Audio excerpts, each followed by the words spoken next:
What is up, everyone? Happy Thursday. Welcome to Do Deals with Me Live. I'm Max Jimenez, and of course, Mrs. Brooke. Hello, She's the everyone. one that makes the show exciting, makes the show happen. I'm just here so I don't get fined. Hey. What's cracking, everyone? Let's go. Super Thursday, Super Thursday. It's Friday Eve. It's amazing day. We have a lot of store today, so some of you are already on here, jumped on. We got Mr. Richard in the house. What's up, Richard? Hello. Ready for another day? Let's go, Kenya in the house. Appreciate it. So as you all start jumping on and joining us on the live, let us know where you are streaming from. We'd like to give you a shout out where you're streaming from. By the way, share this stream, hit the like button, subscribe, all the good stuff, right? Yep, absolutely. I mean, again, it may sound like a broken record, but it's on YouTube for free. Come on. That's right. Like you don't gotta sign up for anything. You just go to youtube.com/real Max Jimenez. Super excited. Yesterday was an interesting day. We'll get into that here a little bit. We're gonna let a few more people jump on. I'm gonna check real quick to make sure that we are rocking and rolling on Instagram. Miss Brookie, give these people a good word. A good word. Okay, so today's Thursday. So usually Thursdays are a great day for us to be able to make some contact. So that's what we're looking for. We got a bunch of we got some older leads. We're going to go follow through just because they were there. There's actually some from send us the leads, so I want to make sure we hit them. They were, but I looked and kind of just investigated just a little bit to see what's available, if they were still available. Yeah. So we'll go through a few of those. There's not many, but a few. And then from there, we can hit the list. Yeah, of course. We got Drake. Good morning from Bakersfield, California. Let's go, Drake. We got a Facebook user from Santan Valley. I don't know why Facebook does that. Oh, is that? Oh, okay, yeah. That's not Roxy. No, I don't think it's Roxy. I think it's Sergio. Yeah. Okay. Richard said from Florida, please do not forget my request of last Thursday, if I'm not mistaken. Richard, remind me. I mean, I only have about 1,001 things going on, so if you'll be so kind of remind me, we'll definitely make sure that we get to that. So we buy the home all the way from Woodland Hills, California. Let's go. Johnny says your mic's not working. Brookie, what's going on with your mic? Hello. Nothing. You guys can hear Brookie. Besides Johnny, can you all hear Brookie really well? Sergio, you're right. Yeah, Sergio. Yeah. Drake gave Drake a shout out, Bakersfield, California. Let's go. Sergio in the house. Let's go. Ooh, I don't hear it. You're right. I don't hear me. I don't hear you. No, you don't hear me either. No. People are hearing me. Okay. What about you? Let's see. And I hear me, but it's okay. Not very loud. But that's probably cool. Says you sound far away, so make sure you're pointing the mic the right way. What else can I do? I'm right here. Yeah, let's go. We got Mr. Forrest Blackburn on Instagram. Let's go. Drop some fire emojis. My guy, Forrest. Let's go. We got the Real Honest Investor. Appreciate you. Hello, all the way from AZ. Sergio said he can hear both of us. I love it. Interesting day yesterday. With the calls, and I was talking to my very good friend. I call him the short sale king, Mr. Matthew Potter. Shout out to Matthew Potter. Yeah. Anytime there's a short sale situation, I highly, if you don't know who he is, get to know him. I was talking to him a little bit yesterday because I replied to one of his posts on Facebook, and so what he put on there is he said that he was able to help a veteran, right, on what is it called, on a property. He was going to lose the property, but they were able to save him from losing the property. Now it's going to be a short sale. So for those of you that are not familiar, it's very different when you go through a foreclosure and you do a short sale, right? And so the difference is that on a short sale, it doesn't impact your credit as much. You'll still be impacted in the form of potentially not be able to buy in 2 years, but that's okay compared to 4 to 6 years with a foreclosure, right?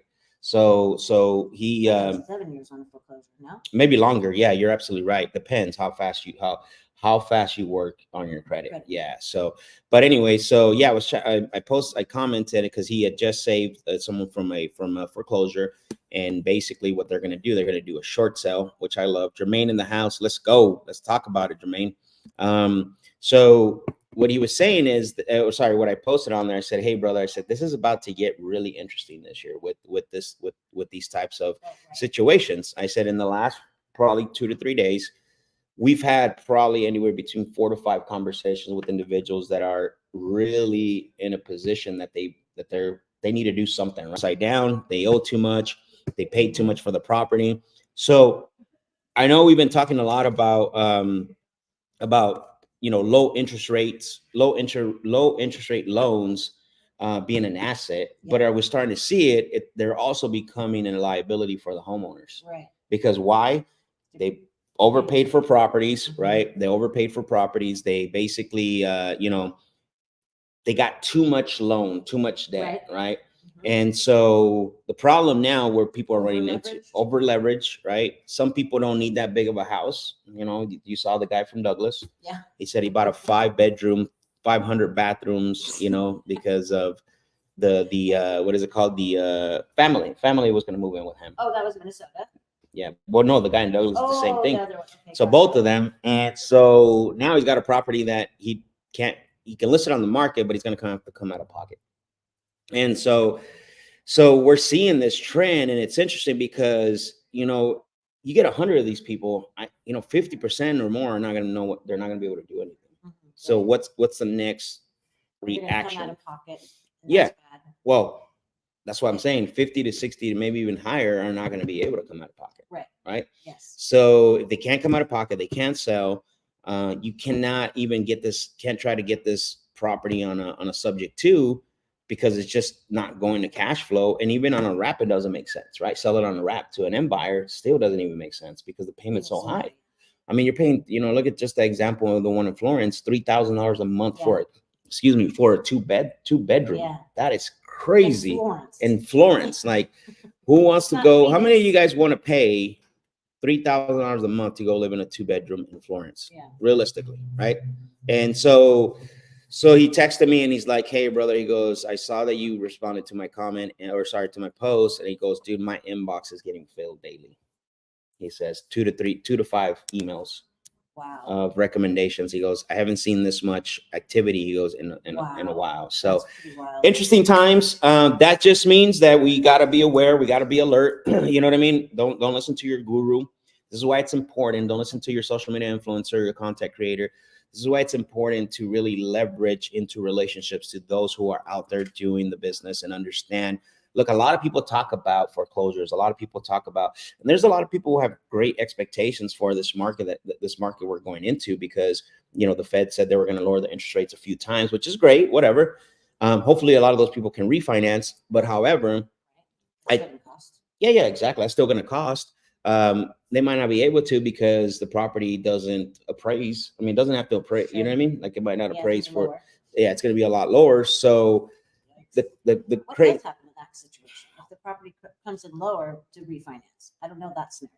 Well, I mean, that it's just the refinance can't happen. Like, how is somebody? I mean, you could refinance for the rate. You don't have to refinance for a cash out, right? So you can refinance. There's 2 types of refinance: refi cash out, and then refinance to get a better rate. So potentially, when you do refinance to get a better rate, and I'm not a loan officer, I'm just kind of speculating here, is that your refinance value goes higher if you're just refinancing for a lower rate. And for those loan officers out there, correct me if I'm wrong. But anyways, with that being said, there's a lot of people talking about how great, how excited they are about this market, but there's some waters coming, some troubled waters from what we're seeing. Again, the conversations we're having are crazy. So strap on, enjoy your ride, and let's go. You gotta be a solution provider. You gotta make sure that you have to be a solution provider. Let's see some of these comments. Jermaine said, change the exit strategy on the sub-2 cash flow, or sell to family office clients that just want the tax benefits and don't care about the cash flow. You're absolutely right, Jermaine. That's typically what you would want to do, where people do buy properties for write-offs, right? They don't care. But realistically, how many of those people are out there? Mm-hmm.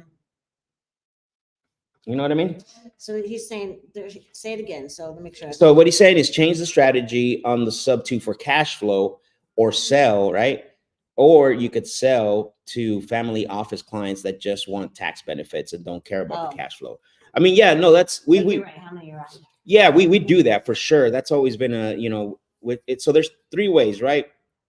One, if there's no cash flow and there's equity, boom, let's go. Right? Let's get it. Yes. If there's no equity, there's got to be cash flow. Absolutely. Let's get it. And then the third thing is like, if we can buy this property, so someone, if we can sell this property to someone who just wants it for, depreciation, yeah, absolutely as well. But not too many people are doing that. Not too many people are doing that right now. I mean, unless you have a large buyers list, you and I need to talk about that. Yeah. Holler at me, bro. You got my number.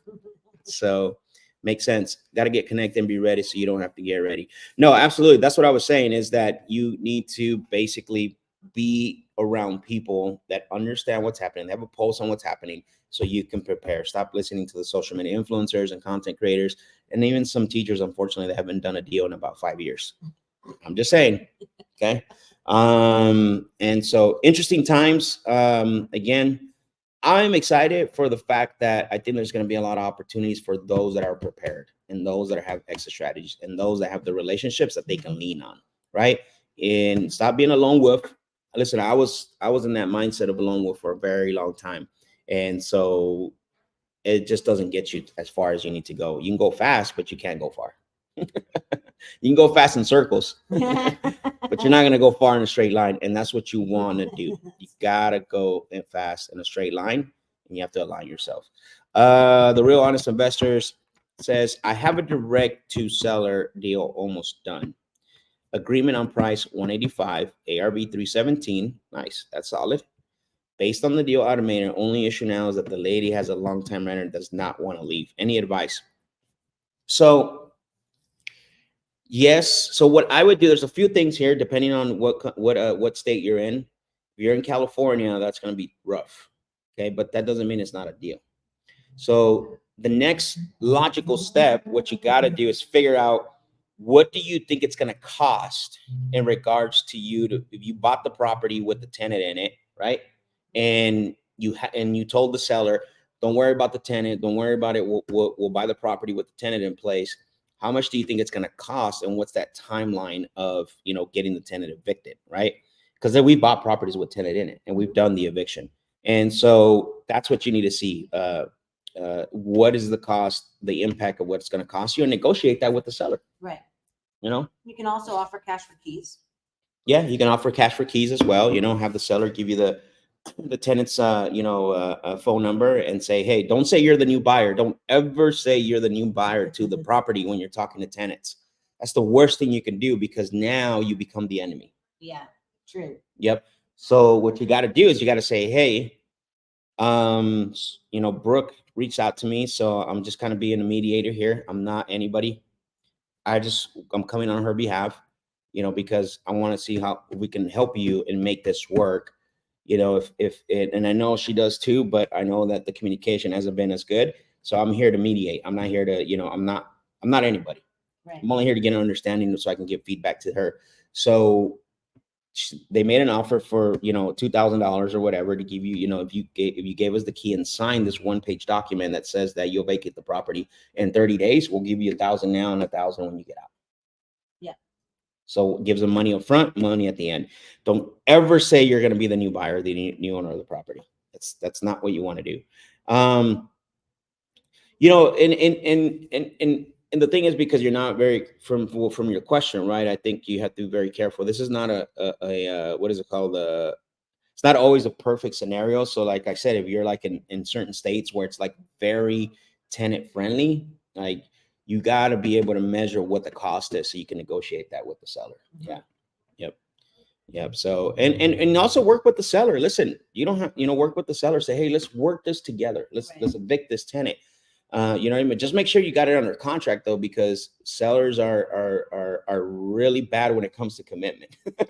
You'll do all this work and you evict the tenants, and then all of a sudden they get an itch of they don't want to sell anymore, because that was their problem, right? And you solve their problem without having to sell the property. So a few things there that you can do. So let's see. Got to get connected and be ready. Perfect. Let's freaking go. Got to get this money.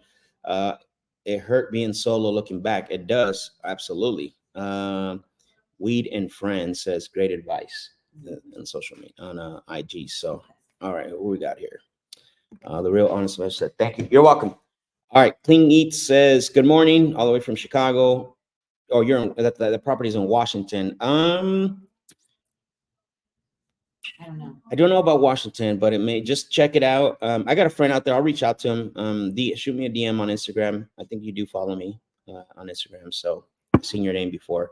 All right. Brookie, what are we doing next? Okay, you want to talk about a scorecard? We did fill that out. Cool.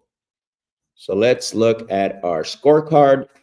Let me bring up our scorecard. I love that the people on IG can now see the scorecard. Let's go. Share this stream. Now that we got a few of you on here, share this stream with one person. That's all I ask. Let's go. Those are you on Instagram. Those are you on YouTube, Facebook. Share this. Let's go. Share this with one person, and then drop a 1 in the comment section in the chat if you did share this with one person. I'll give you a shout out. All right, let's see.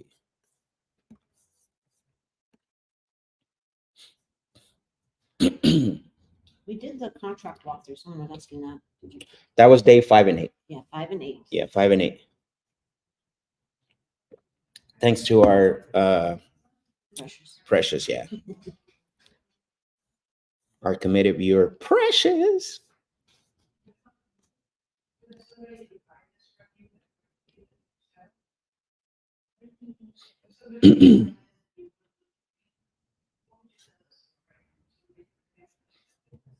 All right, so today's what, 18, right? Yes. Okay, and we only dialed one day, right? Which was yesterday? Yes. Okay, cool. I'm trying to. It's too big. All right, here we go. Drake shared the stream. Let's go, Drake. Shout out to Drake. Give Drake Shields a follow.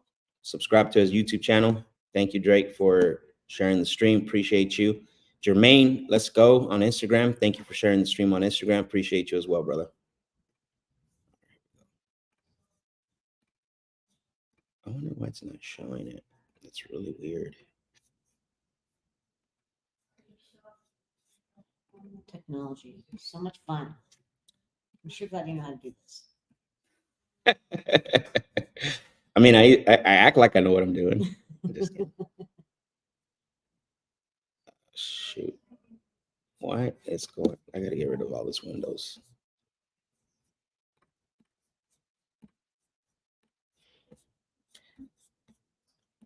I don't know why it's not letting me show that screen. You know what I mean? I don't understand. Share screen. I wish I could be more helpful in this. No, you're good. It's weird because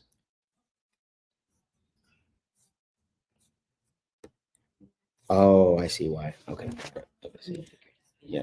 We all believe in you. Thank you. I appreciate the belief. Do you believe? There we go. All right, Brookie, you ready? Yeah. You want to go through a scorecard? I'll be right back. Okay, going through the scorecard. Okay. So we did 50 dials yesterday. We had 5 conversations. We were on the phone for 2 hours and 25 minutes. Hot prospects 2. Ooh, I guess this will be a good test to see if you guys can hear me. Let me know. I think I can hear myself. Appointments booked, 2 appointments booked. And then appointments completed 0 because we're starting from basically scratch again. Although I did schedule an appointment yesterday and followed with it today already. Offers made 3, contracts out and signed 0. So we have some more work to do. I think today's going to be a good day just because the fact that it's generally Thursday and it's Thursdays, that's generally a good day for sellers to answer and to get some communication. At least it's been that way. That's kind of a pattern in that. So that'll be fun for us to see what we can make happen today. And I know that Max will go over, I think he has the recon sheet so we can go over our goals and so forth. We'll check on that. Okay, so that's pretty good. I think the numbers are pretty good. Most of the time, our dials are anywhere from 50 to 70. I should say sometimes it could be, yeah, I'd say 50 to 75 is a general day for dials. Conversation today. It's pretty good. So I don't want to blow my nose in front of you guys. Oh, okay, good. Thank you for sharing this. Where are we at? I just went through the scorecard. Do you have a recon sheet for us or no? I did, but for some reason it's not pulling it up. Okay. So we'll have to skip the recon sheet right. today. Yep. So just letting know that we're pretty much about right as far as our numbers go. So it really is numbers. It really is numbers. Your skill is going to get better as you do more of them, but it really comes down to numbers. Yeah, exactly. Cool. Let me see if there's any questions on IG. No. All right, let's go. All right. Yeah. So you talked about the talk time. How much the talk time was? 2 hours and 20. Yeah, exactly. Cool. So about and that's good. If we can have more, if we had more dials, if we can do a 3 hours a day for talk time, if we're working without having to do this in between stuff, but at the same time, pretty much how the day generally goes. You're doing a little bit more coaching and helping people understand this stuff in the beginning. But like, well, we have. I like to debrief the calls and the scenarios because a lot of people don't really understand, like, why do we say certain things? Why do we, So for sure, 100%. Yeah. Tim on Instagram, thank you for sharing the stream. I appreciate it. Thank you very much. I really love it. Let's see. Cool. Let's see if we missed anyone.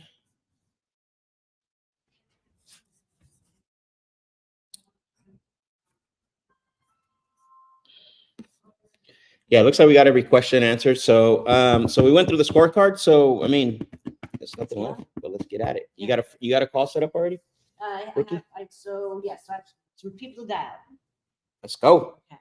Who's ready for Brooke to close a deal right now? Drop some fire emojis. Drop some thumbs up. Oh. So I just sent that over to Alice to see what we're doing. I don't know if you want to talk about that at all. Well, no, we'll deal with that offline. So yeah, you're good. Okay. Got a home light lead. It's a very lovely property. Let's go. Is it in our? Yes, Jimmy, cool. The first one. Jimmy, I know what Jimmy.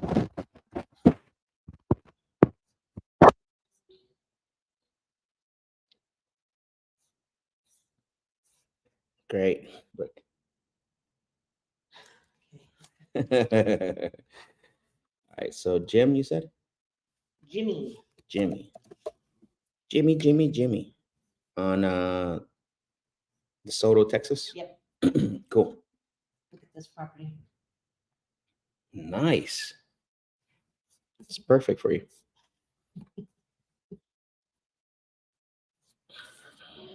I like it. Ty says, are y'all cold calling or are these inbound leads? Yeah, we're calling inbound leads. No cold calling.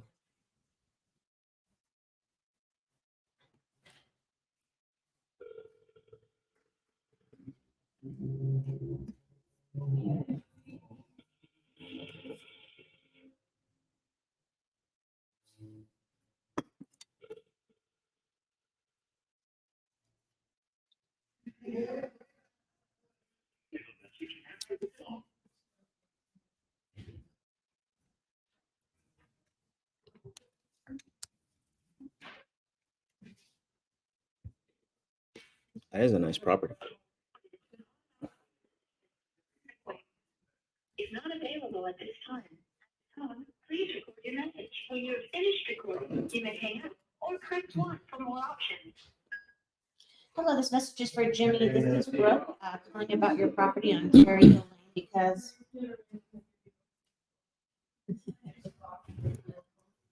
let's go. Cliffhanger voicemail. All right. Who do we got next? Hang on. This is a drip. Drip. The next one's going to be Latha. Latha. Sent us the leads a bit ago. Okay. Let's see.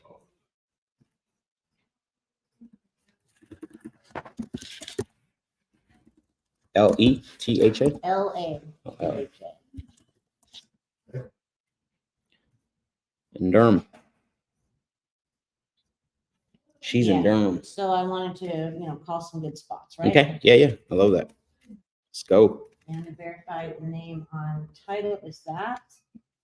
And I'm not sure if we have, oh yeah, we do have the JV partner. We got the balloons going again. How does this happen? I don't know. Why do I get the thumbs down? What That am I don't know. doing?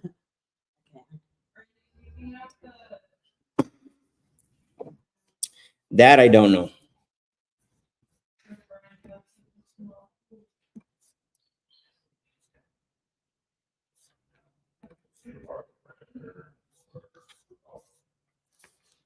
Are you teasing out the volleyball first?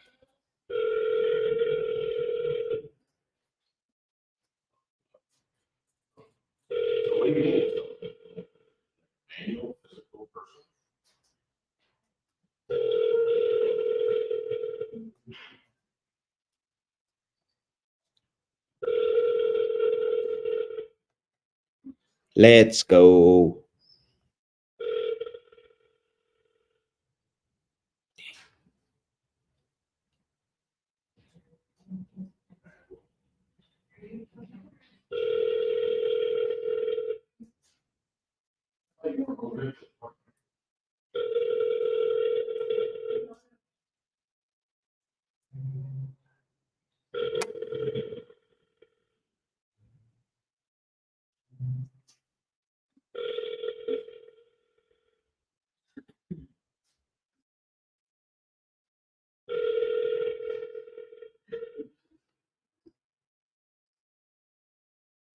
Just let me the voice message.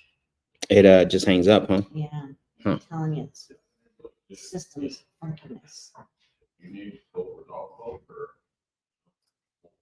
it's fine. On drip.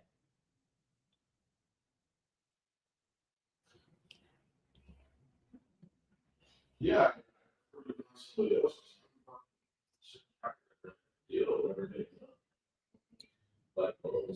Okay, so this is a send us leads. It's in Toledo, Ohio. We've had success in Toledo. So Okay. Yeah. Toledo. Yeah. Let's dial that one. Let's dial.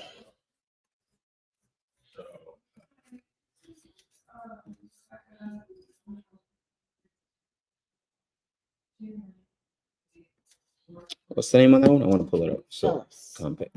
Oh, another Phyllis? Yep. We're lucky with Phyllis's. How do you spell that name? Last. K with a K. Oh, I see. Person you're trying to reach. Jeesh.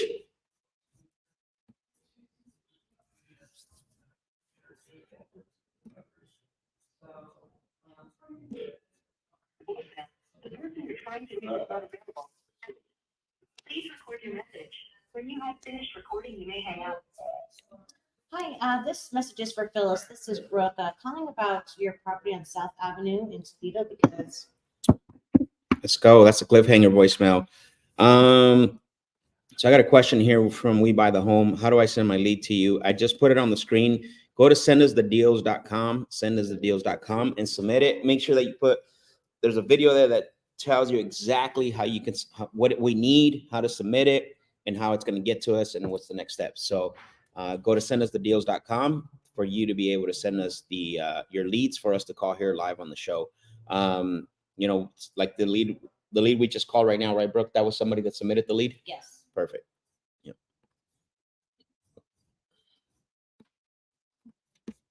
Do we have any other ones from Send Us the Leads? Yes. Okay, cool. Vincent. DePaul?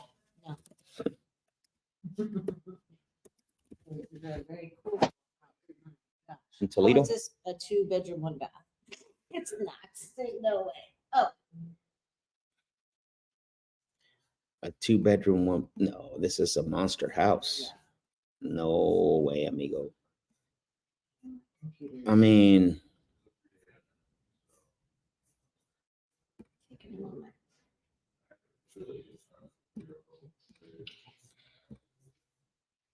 All right.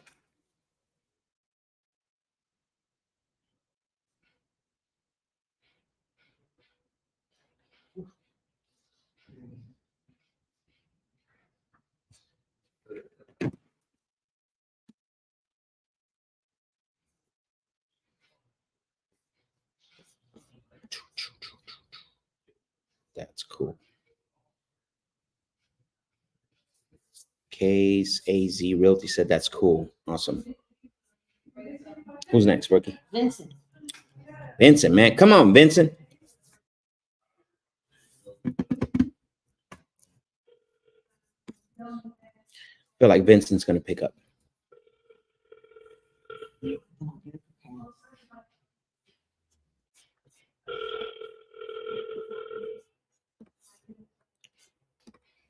Oh, okay. So you just need like. You know, right, or. Let him up. Here, goodness. Oh, here, we're gonna call. So look up Angela, please. Angela? Yeah, from yesterday. Hello, this is Brooke.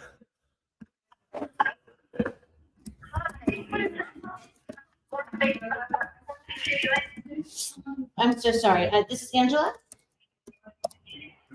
Yes. Okay, great. Yes. So I did call you about your property. We received your information about your interest in selling. Hang on a minute while I pull this up if you don't mind. Let's go. Let's go.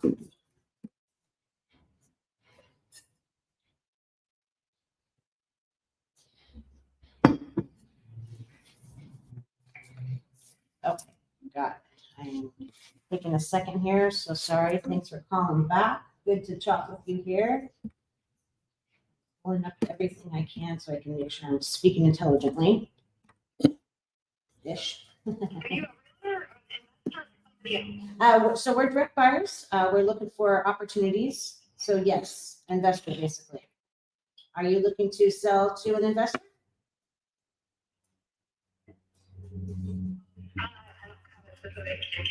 Okay, got it. I do see that it is for sale by owner. I'm sorry, say that again? I said yes. Okay, got you.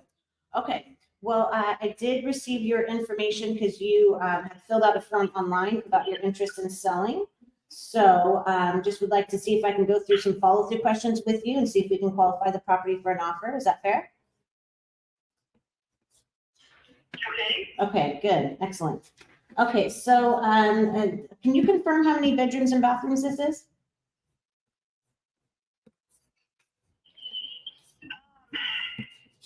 It is, you can either be a 3-2 or a 2-2. There is an open room that can be a bedroom or just a extra room.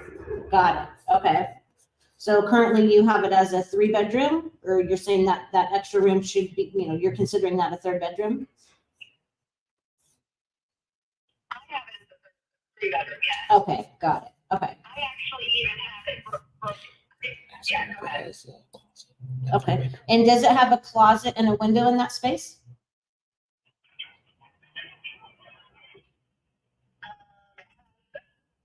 It has a window and an exit door to the door outside. Okay, so no built-in closet in It there? has a, Okay, go ahead, sorry. No, it does not, okay, got it. So, all right, it kind of depends, but most of the time, for the most part, and then additionally, any kind of extra room, as long as it has a window and a closet, that's what is really considered to be a bedroom. So just to try to kind of compare this as much as possible to Is what's there room? available. Is So there room in here? is there room enough to be able to build a closet in there, do you think? so the entire back of the house was a carport that was turned into a room. And so in that area, it has the laundry room is in there, which would be a closet. And there's a utility sink in the laundry room. And here, there's a bathroom. So I have, and there's a fridge factor and a microwave. So I have it as a studio. So I have the entire back as a studio. And it currently is there $9.50 a month. Okay, And I have the front as a 2-1. But if you didn't want that, wanted it to be, single family, you could that you could open it and then it's, somebody could live in the room or you could just have an extra family room. Okay, got you. Okay, so basically are both spaces that you're saying the front and the back, or do you have tenants in both of those? No, I live in the front. Oh, you live in the front, got you. Okay, all right, excellent. And then you have the back, and so you're saying where the utility room is, where the laundry room is, utility sink, there's a bathroom there, and then that's the space that you use for basically a studio with the bathroom. Did I get that right? Yeah. Okay, understood. Okay, got you. All right, so obviously this is your primary home plus a rental studio, so that's pretty good. Okay, well, thanks for confirming all that information. One of the questions I like to ask at the beginning of our conversation is when you do decide to sell the property, and not necessarily to us, but obviously somebody you feel comfortable with and can trust, is there anybody else that would have any inputs on the sale of the property or that you would need to consult with before you accept an offer? Okay, just you? All right, good. The reason I asked that, just to make sure if there's anybody else involved, I can be sure to answer everyone's questions. So thanks for confirming. Okay, so how long have you owned this? 2014. Got you. Okay, so that's been a little bit. So tell me, what's your reason or interest for wanting to sell after all these years?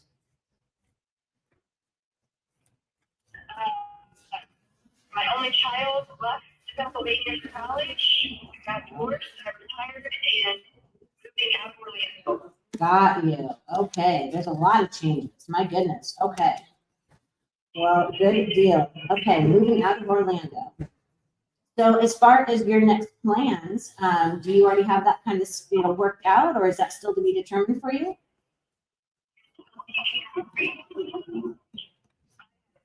Yeah. Okay. Good. Okay. Excellent. Okay, so let's see here. So obviously you have it up for sale by owner for $375. Can you tell me a little bit about how that's going? Have you received offers, or what's the feedback you've received so far?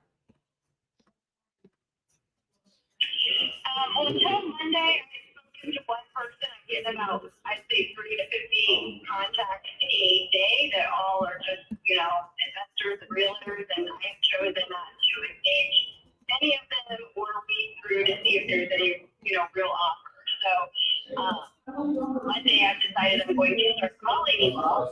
Got it. And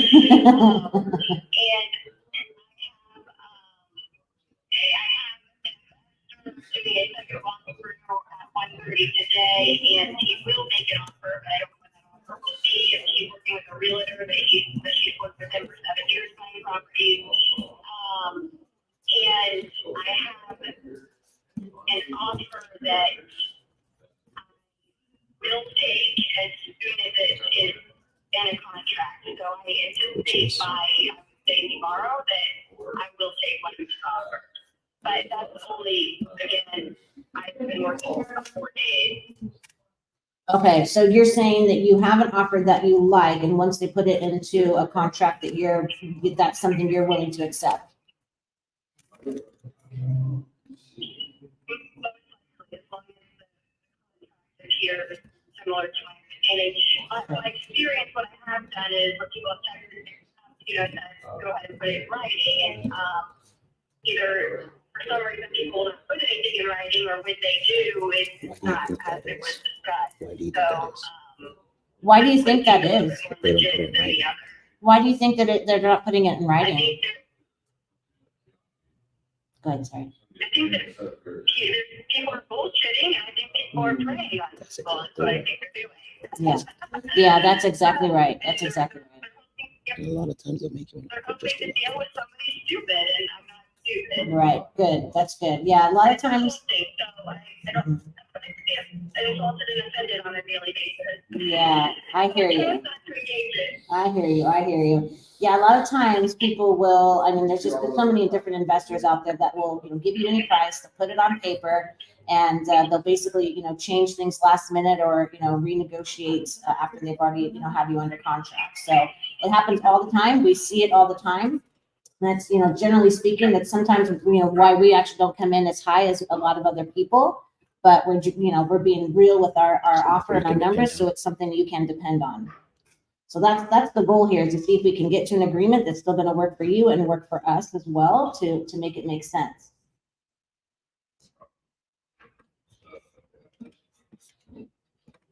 Did I lose you? You there? Okay, good. All right, perfect. Okay, so basically, just kind of need to figure out what the next plans here are. Let's see here. So as far as time frame, what's your time that you're wanting to have this done and finished? No. What was your other question you were saying? Give 14 days notice. Other than that, my biggest concern is I don't want the property tied up because I am getting offers. So I don't, shorter the better for me. Got it. Okay, so you said you've given your tenant 14-day notice already, or you're planning on once you get your contract? No, I would need to if the buyer wanted it gone. Got it. Okay. So is that a preference if someone buys it with the tenants in place? Is that a preference? So is that a preference to actually purchase a property with the tenants in place? Tenants in place? No, I haven't. He would like to stay. Okay, got you. Okay. Got it. Shorter is better. Okay, so good deal. All right, and so you decided to not work this or put this on, work with the realtor and actually put it on the open market. Was there reasons you decided not to do that? Correct. Okay. What were you? And because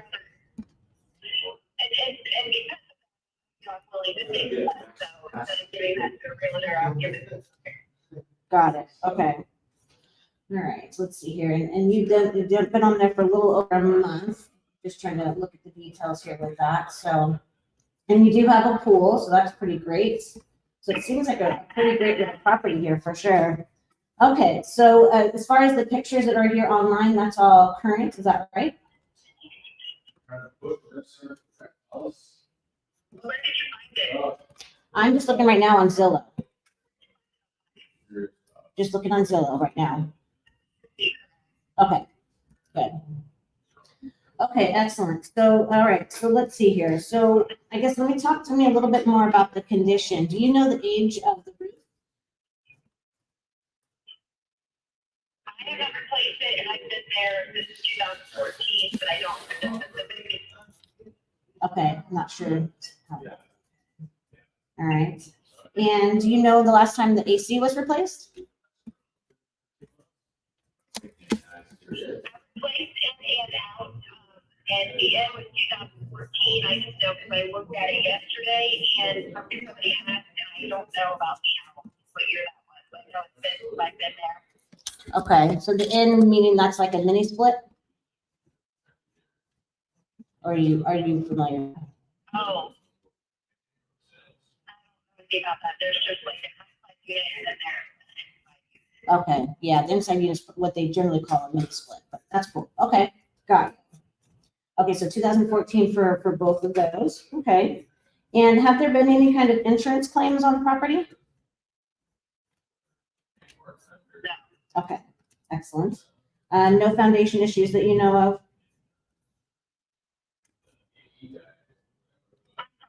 No foundation issues that you know of?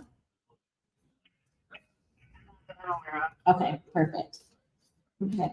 Well, I definitely would like to see, I would like to get this information over to my underwriting team so they can start to put together an offer, see where we need to be on this. And before I do that, can I kind of share with you a little bit about how the rest of the conversations generally go? Okay. And thanks for taking my phone call. I know you're dealing with a lot of different, buyers and interest and the riffraff that goes along with it. So generally it's about 5 or 10 minutes longer. But I want to basically make sure that we can get to an offer that you can depend on this real and see if we can get to an agreement. And in the past, others who have sold to us have looked for or really wanted to know how much money they're going to get, how soon they get their money, and how our process works. Is there anything else that you would personally like to learn as well? No. Okay, gotcha. And obviously, we don't buy every property from everyone that we talk to, so that's why I want to get some details here and see if we can, get to something we can agree on. But naturally, if we do discover that this does make sense for us to work together, and we can come to an agreement, for us, that would mean that we would want to agree and put everything in writing. Does that sound fair to you?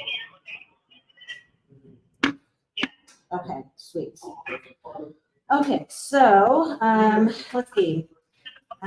What I'd like to do, can I put you on hold for just a quick minute here as I get some information over to my underwriting team?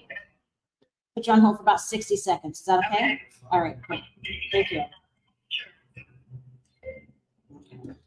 It looks like your mic's having some issues. I'm getting a couple of messages from a few people. So I just muted mine. Let's go ahead and use yours real quick because I'm not sure what's. Guys, can you hear her? Can you hear her mic? Can you hear the? Yeah, can you hear Brooke? Because I don't have mine on. So so I looked at the area. I mean, there's not a lot of stuff that has sold recently in the last 6 months. Probably like 2 properties. She is definitely overpriced, $375. The last one that sold there was in November for $325. So that's the only comp. There's nothing for sale within her square footage. The thing that sucks is that that she's not. It's not a full 3.2. You know what I'm saying? So yeah. It can be, but also the one thing that worries me too is that they create it was a carport. So we need to ask her if that conversion so we can count it. Yeah, if it's unpermitted, so we can count it as square footage. Something you have to be very aware of. So just ask her, say, hey, really quick, one question my underwriting just actually mentioned to me was the carport conversion. Did you get a permit for that or not? Because they want, that's going to sway, that's going to determine which way the offer goes. Angela, you there? Okay. Quick question for you. On that carport that was basically converted, was that done with permits? Because it's going to change a little bit in how they address the offer and be able to look at the square footage on that. So do you know if that was done with permits where it's adding square footage?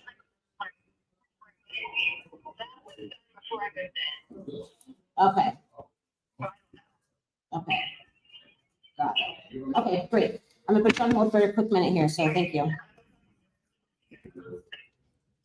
All right, guys. For those, I know what's going on. They're saying they can hear you, but it's rough to hear the seller. She's got either on speaker and we can hear a reverb. Yeah. So her sound is coming back in really bad. So maybe what we're gonna have you do is hold the phone when you get back on, just for now at least. So check to see what these other offers are that she has. I'm sorry. Check to see what these other. Yeah, say, hey, listen, you know what? My other team's gonna, Max is here. She's putting the offer together. I just want to know realistically, so we're not too far apart. Like, what is it that you would want to get for this property? Because you're saying you don't want to be, you don't want to be put under contract. You don't want to do this. Like, what is the number that you're hoping for that so that way nobody, so you're not like being put under contract and your time wasted. Okay, thank you, Angela, for holding. Are you there? Okay. Is it possible? It sounds like I'm hearing a reverb. I'm hearing myself more than I'm hearing you. Is it possible to not be on speakerphone? Sure, hold on. If that works, I don't want to be, unsafe.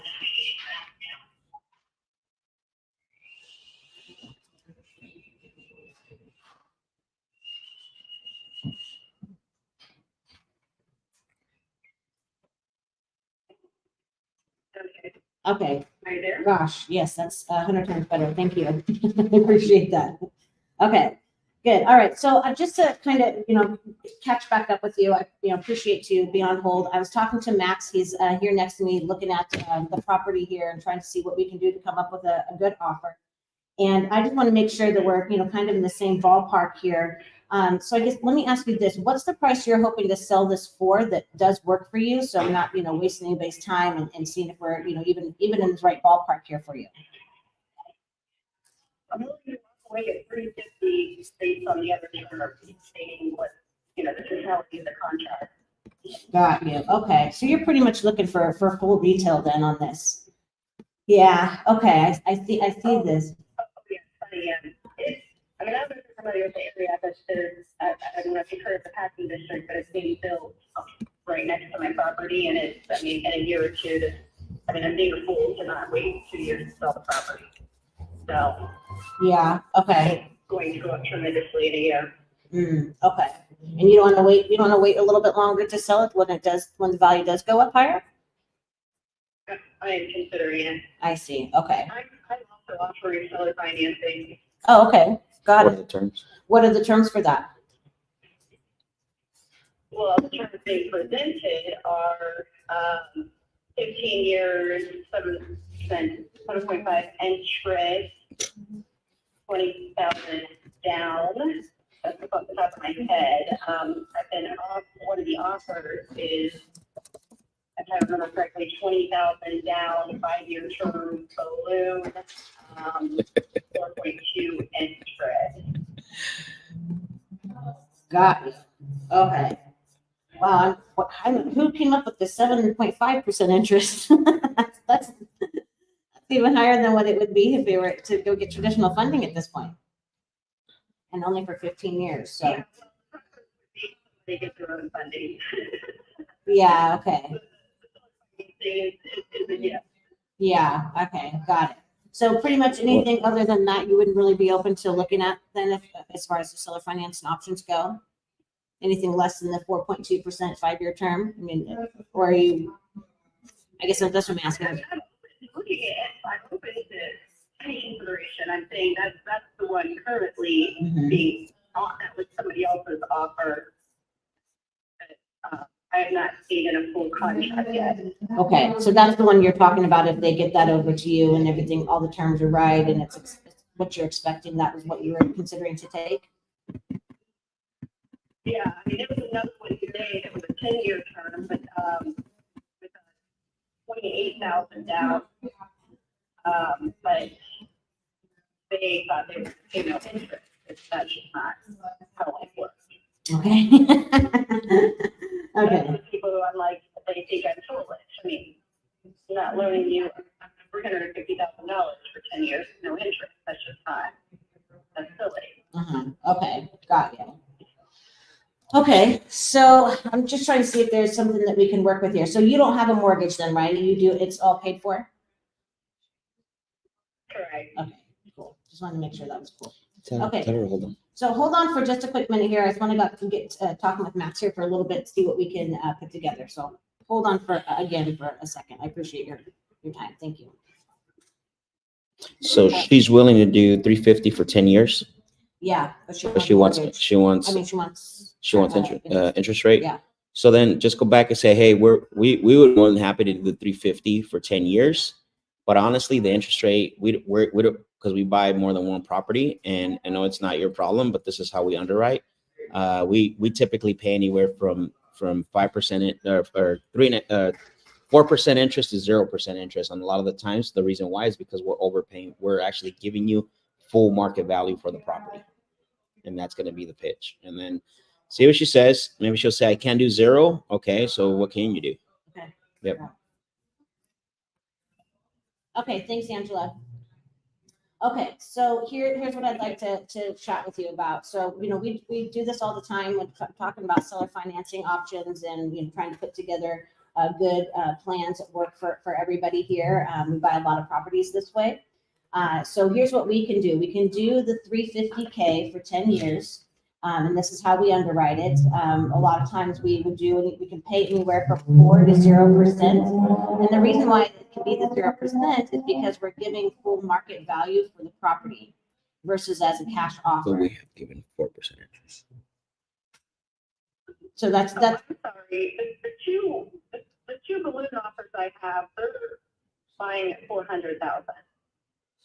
oh, got you. And what's stopping you Not from saying that? 350. Yeah. And what's stopping you from taking those ones then? The one was offered a 0 interest, and the other one I'm waiting to see. It's zero interest because it's overpaying. For And the so property. the zero interest is because they're overpaying for the property, right? By way too much. What more than even what your, the value of the property really would be. That's, so it's kind of a back and forth. It's either the interest at a lower price or it's You have to overpaying for remember, the property at It's got a 0%. cash flow. And the reason for that is that it needs the cash flow to make sense. Paying for the property and paying 4.2% interest. Okay, that sounds like a good offer then. That does, Sounds like a great offer. yeah. Yeah, if I get a realtor and the one who's bringing the investor today, I may, she'll list this at 425, and all I'll do is hire a landscaper. I mean, that's going to be the only difference, if I hire a landscaper. It's just like, I don't take care of the yard, so it's just something pretty in here. Seems like you have a lot of great offers. Got you. Okay, I hear you. Well, obviously you need to do what's best for you. I appreciate the opportunity to talk with you some more. I think that is a good offer there that you have. So, thank you, Felice, for calling me back and see if we could work something out. I appreciate your time and all the best to you. Okay, take care. She is delusional and a half.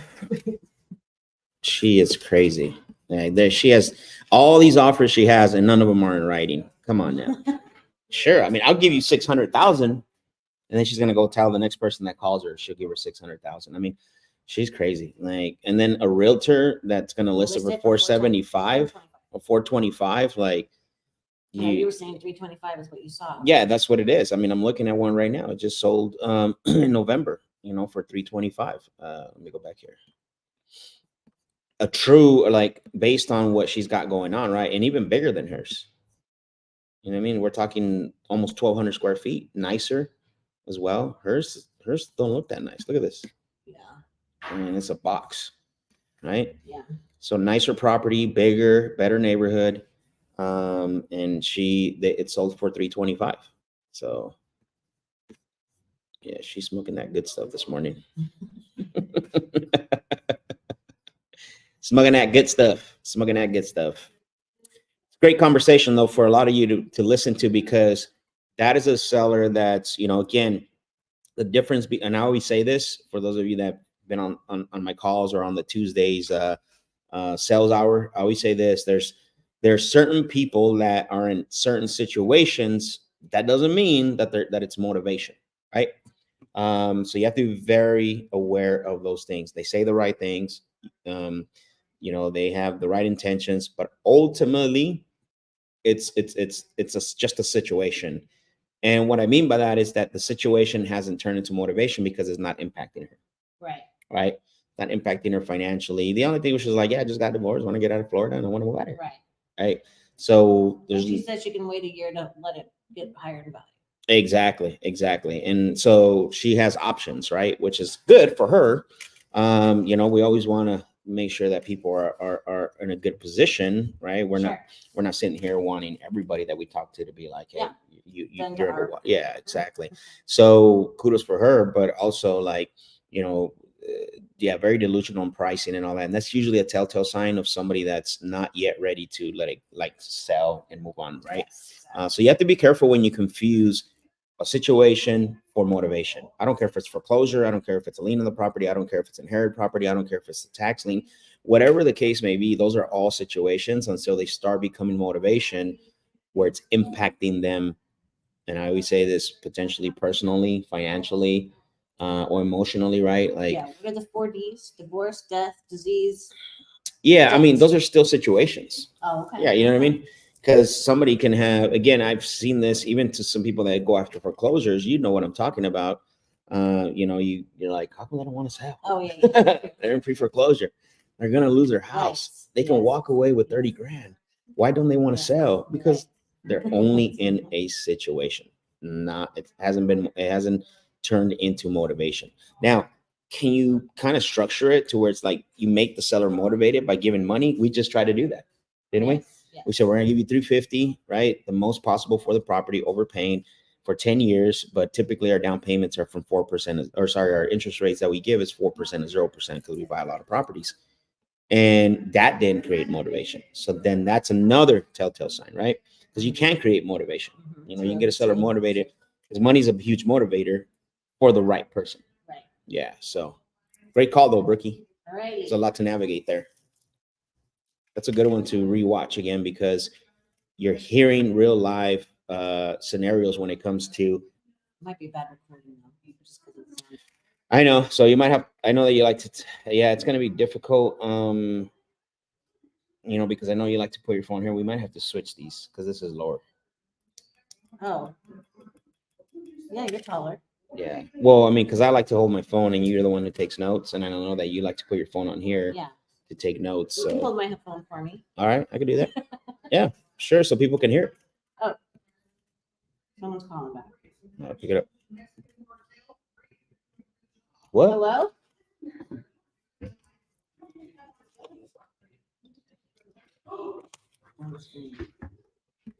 All I heard was Mexican cartel. Yeah. I like how you didn't force it too much, but she's Hello, are you there? to wait a long time for a realtor listing sale. Yeah, exactly. Okay, not sure. You move on, sift. I call that sifting. We don't convince. There's a difference between convincing and sifting. Okay, you always got to be in sift mode, not convincing mode. That's a nugget right there. Yeah. Dang, you better drop some fire emojis in that chat and on IG. Be in sifting mode, not convincing mode. Too many of you take these calls and go into convincing mode. All right, who's next, Brookie? Okay, so I'm trying to get this to work for me so I can figure out who just called. Vincent. I just called you from my office phone. I don't know who Vincent is. The one I just called and sent him on a drip. Got it. All right, so You want to call him or you want call him and then I'll do some calls, give you a little bit of a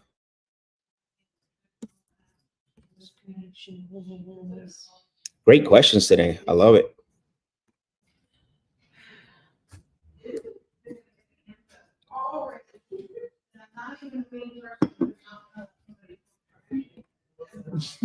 Alice is on fire today. She wants to kill somebody.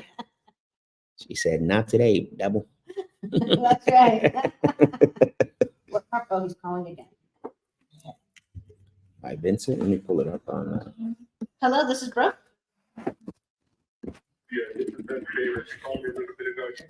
Yes, I did. Thanks for calling back. I appreciate it. Yeah, so actually one of our team members had contacted you regarding your property on Collingwood Boulevard in Toledo. Is that still available? No, I'm actually looking to see if you're interested in selling.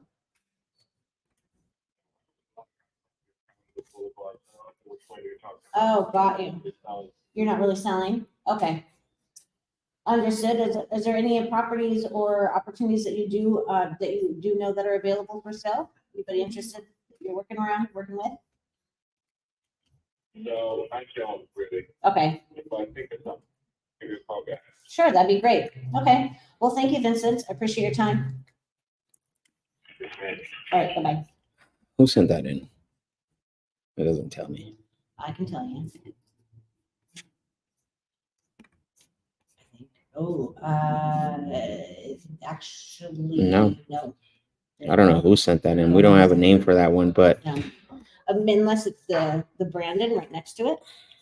You know what I'm yeah, saying? Is I see who it that. is? Possibly. So remember, when you send in properties through sendindeals.com, we're not calling listed properties. We're not here talking to agents. We're doing everything direct to seller. Secondly, is we don't rent properties.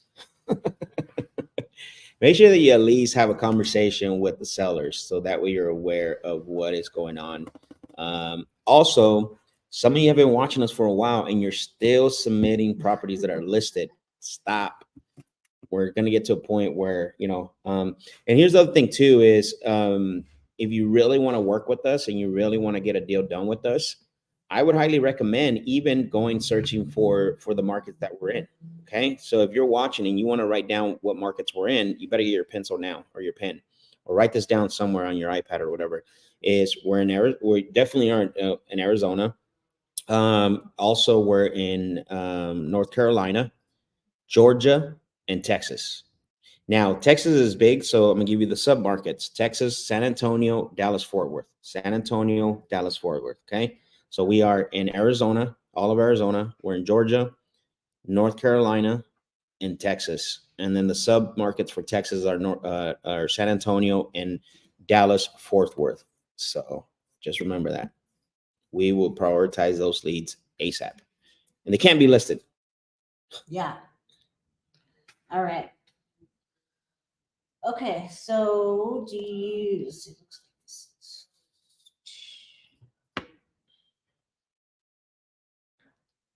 There's also, no, actually, let me just double check this.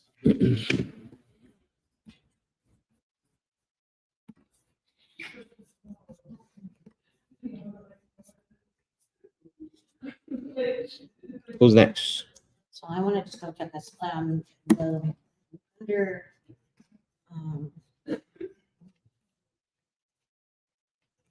Hebron Road, Hebron, Hebron,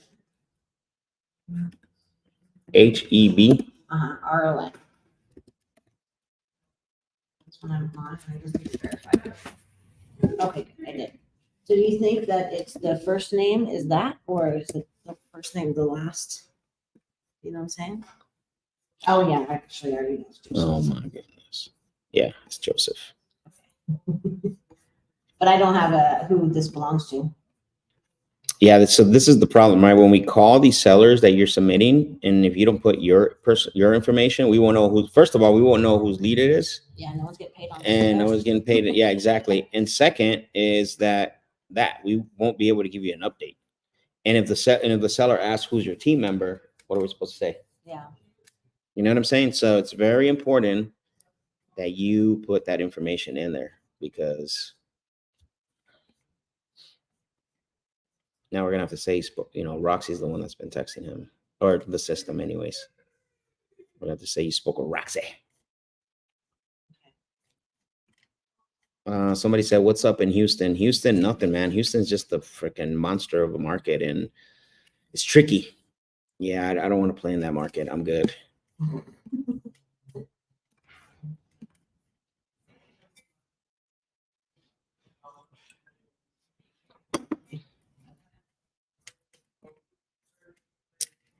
All right, you want to make that call? Or you want me to? Okay, cool. I'll do the next one.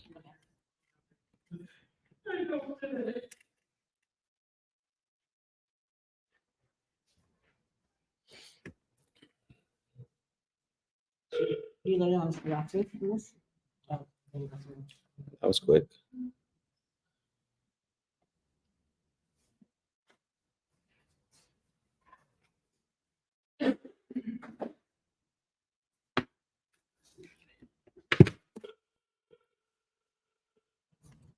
more rings. Yep.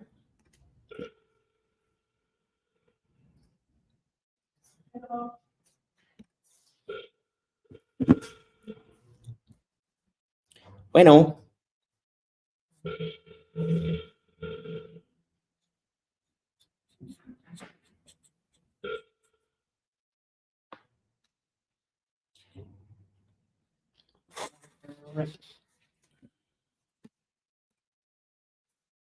Okay. My turn. Unless you got someone calling. What happened? This.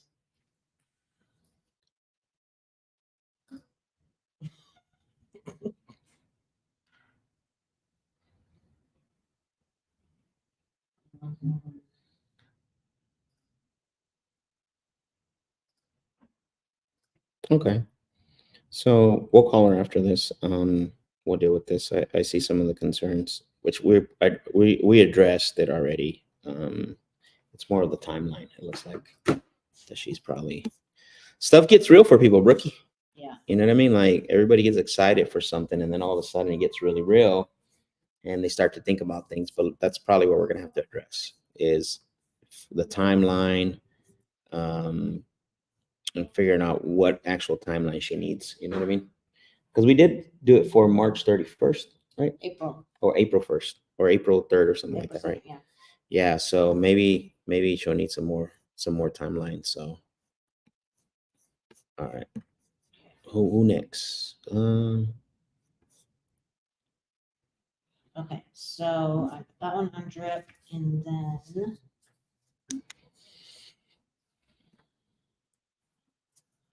okay, so this one is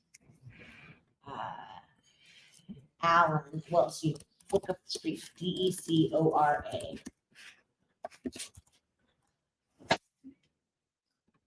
Okay.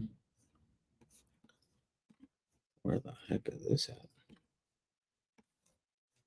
Cornelius. Jeez, just bought it. Holy smokes. Come on. Why do you always give me these, rookie? This is in Sleeves. Do you not want to do this one? No, I'll call. Okay.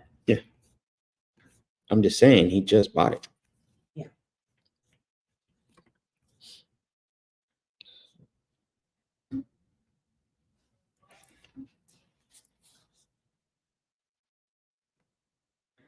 No notes. I don't know what the situation is. Or motivation.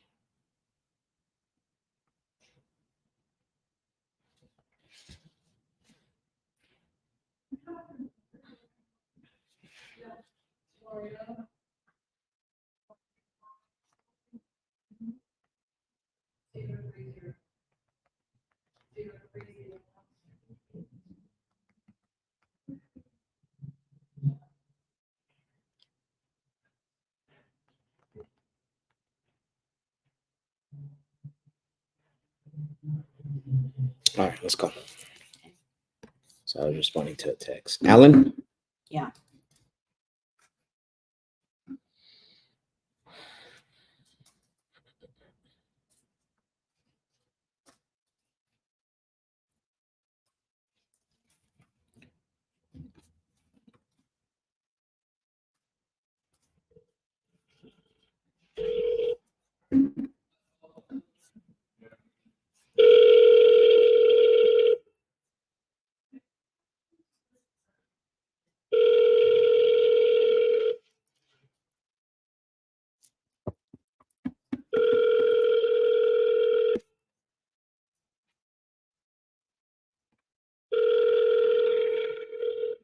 Oh, it was listed. Voicemail of McGee Allen. Please leave a message.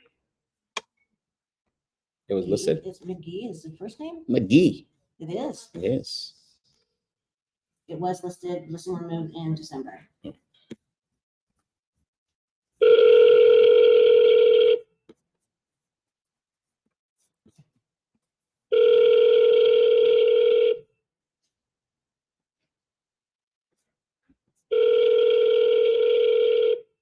Which is interesting. We received it while it was listed.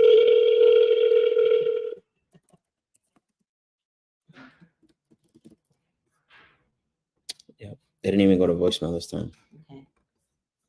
Do you want me to put this one on drip? That's our voicemail. Yeah, let's do it. We have it on here already, so.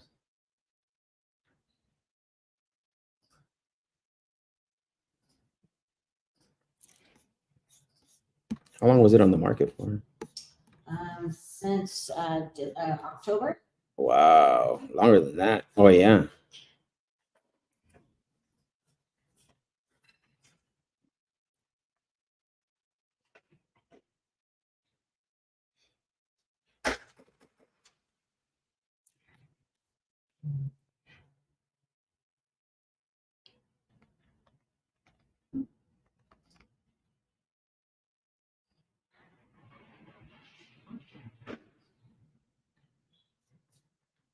Okay. Who's next? So this one's in Golden Valley, and it's two properties. He responded, Terry, I'm assuming it's a he, maybe she, I don't know. Mhm. Responded, said there are two houses. The main house was stick built by me, 45 years, 45-year carpenter. And second home was put on a 2008 mobile home or manufactured home. Mm-hmm. So they are really in the boonies in Golden Valley. Let's call him. Okay, you want to call this one? Sure. Let's see. What's the name? Terry, Terry. I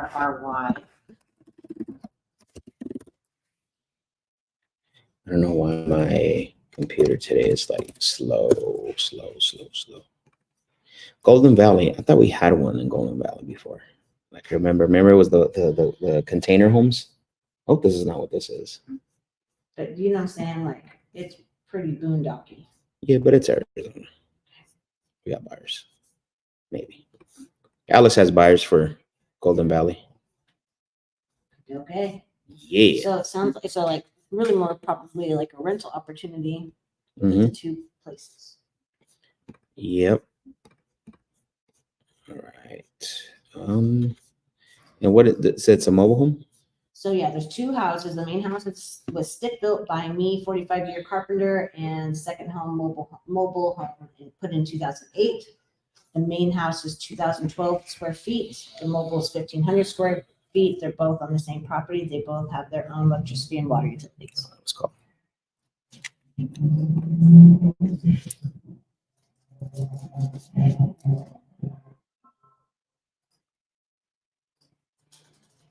This was what type was What type of lead? home light?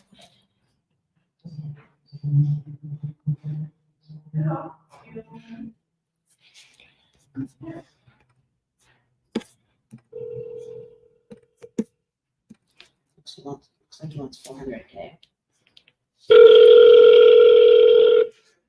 Hello. If you call and do not get my answer. Here. Hello, this is Max. Hello, this is Max. Hi, Max. I got a call and a text from you about an offer or something. Oh, yes, this is McGee. Yes, it is. It is. Okay, perfect. Yeah, I was calling you because let me pull up the information. I believe you had spoken to one of our team members about selling a property that you had. Okay. Let me pull the information up because I just moved over to another property I was just looking at. Bear with me, okay? Mm-hmm. Let's see.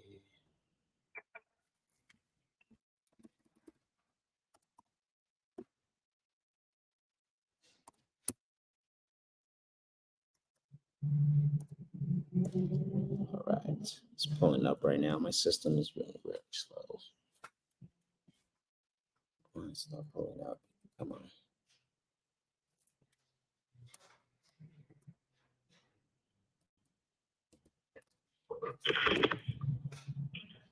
MCGIE, right?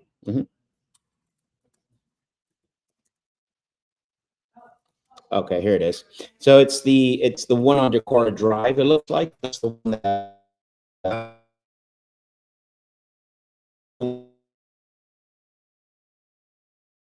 Okay.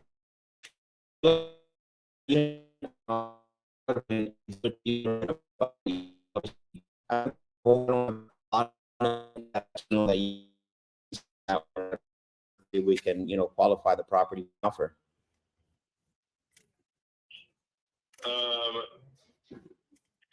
The complication is the tax liens on the property. I see. So I don't know how you would navigate that. Got it. Can you tell me a little more about that? We owe $75,000 in back taxes. Okay. We have $680,000 that we still owe on the house, and it could probably sell for, on the open market, $800,000. But I think I'm gonna wait till the springtime and just list it myself. You gonna list it as a for sale by owner? I'm a real estate broker. Oh, got it. Okay, perfect. Now I did see that it was on the market, and it looks like the listing canceled 12/18. You didn't get any offers around that timeline?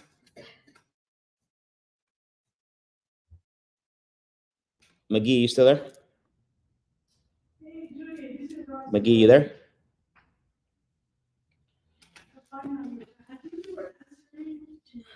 Not get it pulled up. I don't know if he hung up. Put me on mute. McGee, you there? Hello? Why can't I find this? I have to call him back. I hear you on your phone. It's here. Before you call him, pull it up. It's 20812 Decorah. so I'm looking at 20812 Mm-hmm. Decor. Yeah.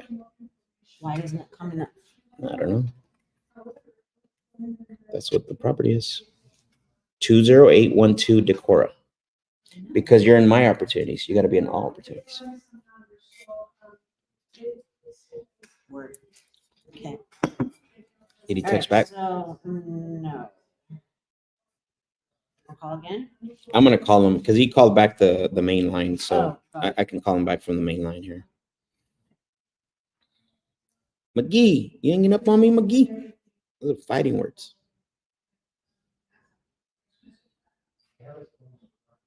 Okay, so he said, so he's, we need to announce.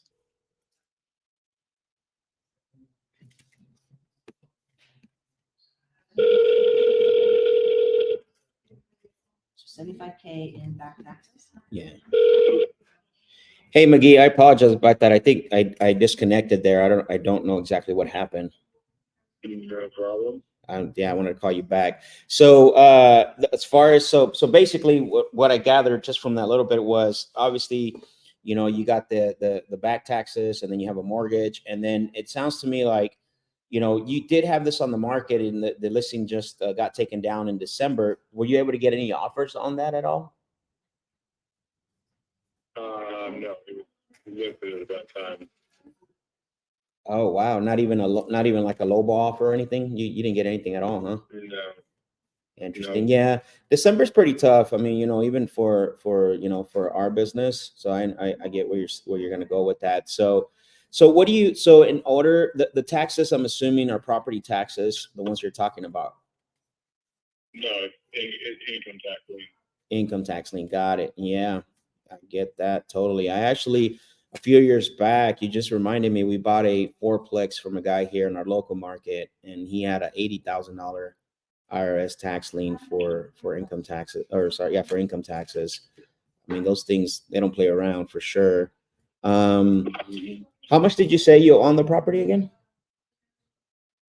680. 680. Okay, got it. So that would be to pay off the mortgage, plus you have the taxes. And you when you comp this out, or when you did your CMA on this, you said that it would easily sell for 800,000.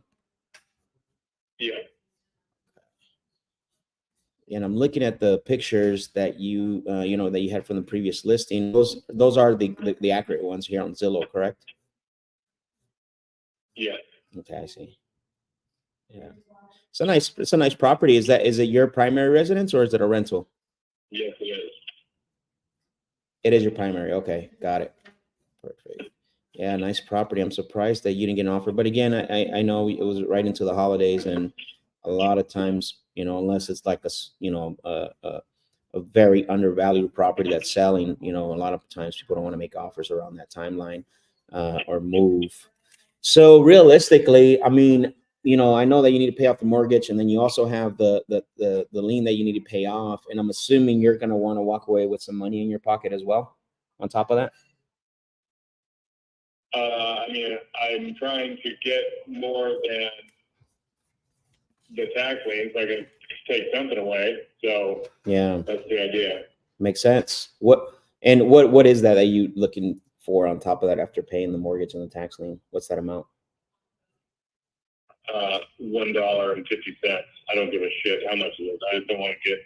You just don't. When I walk out, I want to. Yeah. You just want to come out of pocket. You don't want to come out of pocket. It makes sense. I get you, man. I was curious because, you know, really, honestly, McGee, what I could tell you is I've had sellers in the past tell me, like, even in this scenario, right, that you're explaining to me, where they're like, well, I want 30 grand on top. So it's like, oh, okay. Yeah, I mean, I think honestly, and I'll be very transparent and forward because that's the way I work. I think listing it on the market is going to be, you know, the best way to go. You know, at least so you can break even. You know, I know that you know you're a broker. You've done your homework as far as what is valued at, and I mean that would probably be the best and safe bet is to go on the market, unless. But then again, you have the lien situation where you know you would be open to doing some terms and stuff, but I don't think that would work with the IRS lien in place. You know, And then your mortgage. So I see you just bought this 2022. What interest rate did you get on your mortgage? 5.25. 5.25. Okay. And your payment, what's that ballpark? What's your payment a month? 4,200. 4,200. Okay. Got it. All right. Yeah. Let's see. Yeah, I mean, I'm just looking at this, and I'm actually providing the information over to Brooke, who's part of my underwriting team, and she's analyzing all the data and stuff. I think listing on the market is going to be the best bet. I'm looking at some rental. She just actually provided me some rentals in there, not just quick glance. It looks like 2,700 is going to be pretty much where we tapped out for a property like this, or maybe more. I mean, that's just a quick bird's eye view. If this property rented for $2,700, I would throw the keys in the lake and walk away. What do you think it'll rent for? Since you got a good grasp of what the market is in. Again, that was just a bird's eye view. It'll rent for 4,500. Okay, I see. Makes sense. Okay. Dude, got it. And it's how far are you from the lake, or are you right on the lake? About 50 feet. Okay. That's awesome. I do see that. I just pulled it up. Got it. Well, let me do, because if it's possible to get this to rent higher than what the mortgage is, would you even consider going the route? I mean, I know we have the IRA situation, so I have to find that out, how that would work for us. But if there was something we can do in regards to that, I mean, or you just want to be done completely with it and pay off the. But no, I'm flexible. I'm either going to sell it in the springtime, rent it next month, or stay. Or what? I'm sorry, you cut out that last part. Stay? Or stay. I see. Got it. So then what I'm hearing is one of the main reasons, anyway, not the only reason, was to sell it to get enough to pay off the lien that you have on it.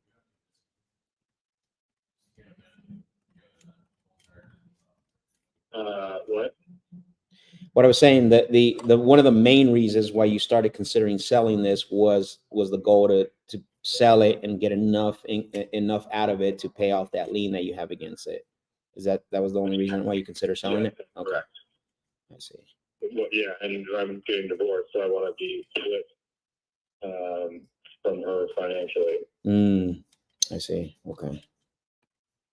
God, I appreciate you. And I'm writing that stuff down. So, well, let me do this. I think I have enough information here, McGee. Let me go back to Brooke, my underwriting team, and let's see what we can do. As far as even if we can put again, something structurally as far as terms, or even maybe this could work for a long-term rental, short-term rentals in the area and all that. I have to do a little bit more homework. And I mean, you're pretty versed, you're licensed, you're a broker, so if we have any questions, I can just text you and reach out to you.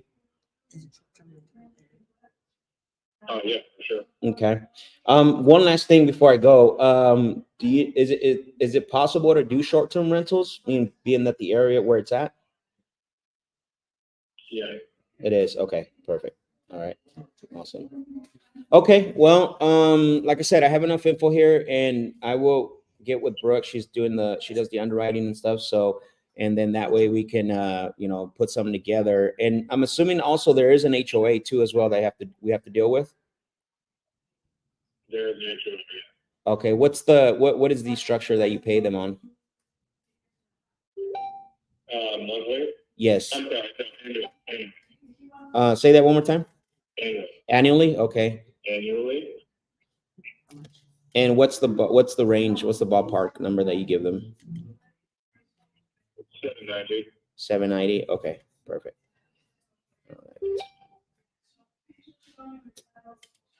All right. Let's see. I think that's it. Okay, perfect. McGee, I got all the information. Like I said, I will do a little bit more homework, and then I'll reach back out to you and see what we're able to do with this. Okay. Cool. Thank you. Yeah, you're welcome. Okay. So it's already not, it's not a short-term rental already, so you always say, we're not trying to sell things on the futures. Yeah, I know. I'm educating them. I was going to pitch him a short sale, but when he said the three things that he's going to do, whether it's sell it, rent it, or stay, you know what I'm saying? Like a short sale doesn't really apply here yet. It could, Yeah, but he's getting there. yeah, I don't believe that it's worth 800,000 because he would at least got a low ball offer on it. You know what I'm saying? yeah. Probably 750 or 700 at the most. It's worth what he really paid for, which was 685. Let's be honest. Okay, right. I mean, 680, 690 maybe. I mean, the guy bought the worst time possible. I mean, what did you see as far as comps? I was just looking at the rental situation to see what everything was there. So let me look. I see the 1800s, honestly.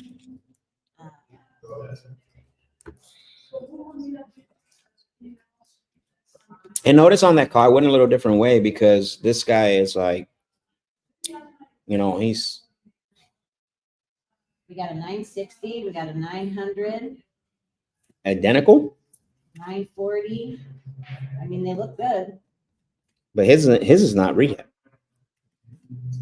So we got 4-bedroom, 3-bath, 3,421 square feet. Let's see. 2,400 square feet? Mm-hmm. 3,400 square feet. Sorry, 3,400. Excuse me.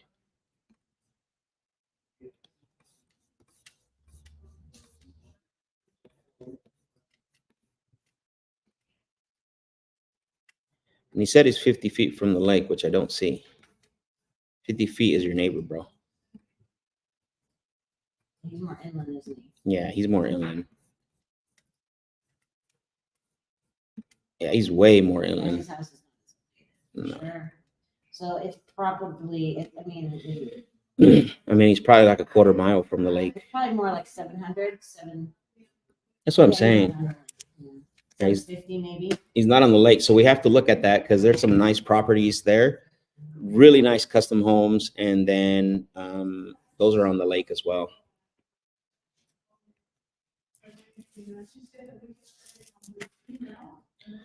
Tried Sergio. She said, "Get it, Max, sub 2." Yeah, this payment was how much? 4,200. 4,200. Woo! So this one's Sheesh. 860, but it's a lot better looking than his. And it's on the lake, right? It's more inland. Yeah. How much was that? 760? 860. 860. And then But there's a- that thing is like, that's decked out though. Yeah, this one is 940. I guess we could show the property if you like. I mean, it's a big property. You know what I'm saying? Mhm. It's just not as pretty as the other places. And it's nice, but Yeah, it's not fixed up. Here, I'll show it to you. Show it to everyone here so you can see it. Since I don't think this is gonna be anything, but there you guys go. So yeah, look at 705. So I'm saying. So look, Yeah, it's a nice property, but it's not. I mean, look at the kitchen. Yeah. It's from the 80s, 90s, 2000s. I mean, you don't even have granite countertops. Right. And these are pictures from December. Yeah. And so Yeah, we're and if looking we did at, the sub 2, just if that was an option, then that means someone's going to have to come out of pocket 75K plus our fee. exactly. That's why it makes it hard.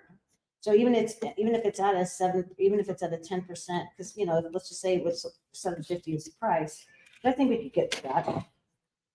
This one here, like I said, it's, I don't know, 75, and this looks. Yeah, that's more updated. It's not decked out, but it's more updated. So I think he can get like 700,000 for it for sure, not 8. And he's gonna have to come out of pocket. Yeah, you better rent it. Yeah, I think so. One of the two. But it's too much of a down payment, likely. I mean, I guess for 5.5%, yeah, don't you think? Yeah, it is.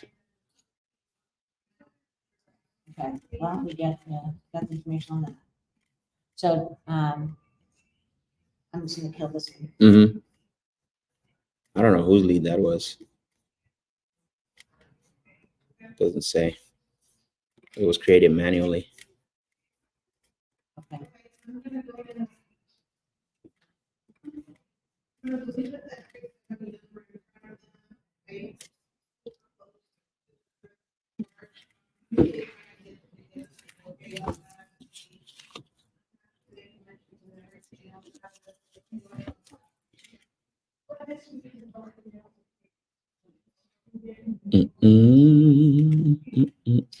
Okay, so let's try to call Terry again, Terry, who's that? Oh, the one in Golden Valley.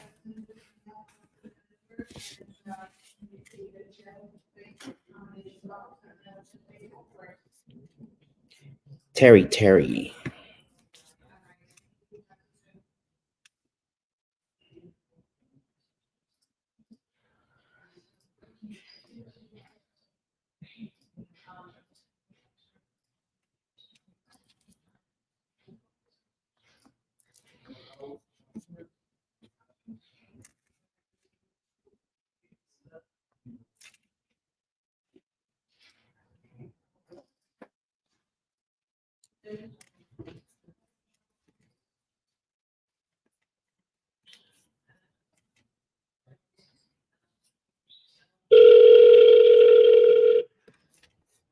Hello.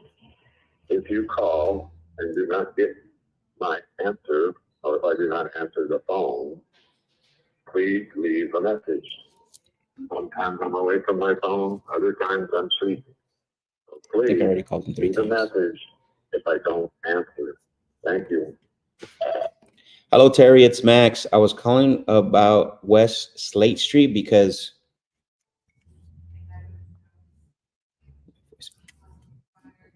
we already called him 3 times. Or 2 times, sorry. That was the second time. Okay, now we're back to the list. Really? Yes. Nothing new's come in? We told the one new one. What in the world? Miller. What in the world? Suffering succotash. All right, let me pull up the list here.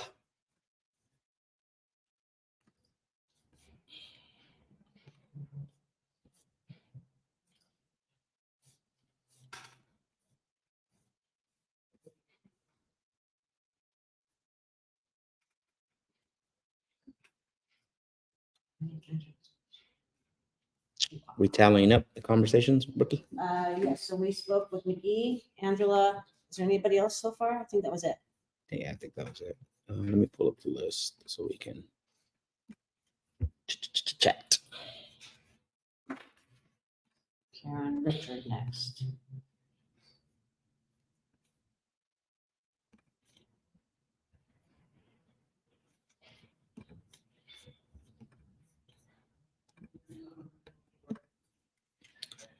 Oh, in Trina, fact, how you 15 doing? minutes- Thank you for joining us. What's that? In 15 minutes, we're supposed to call back David. Which one was David? So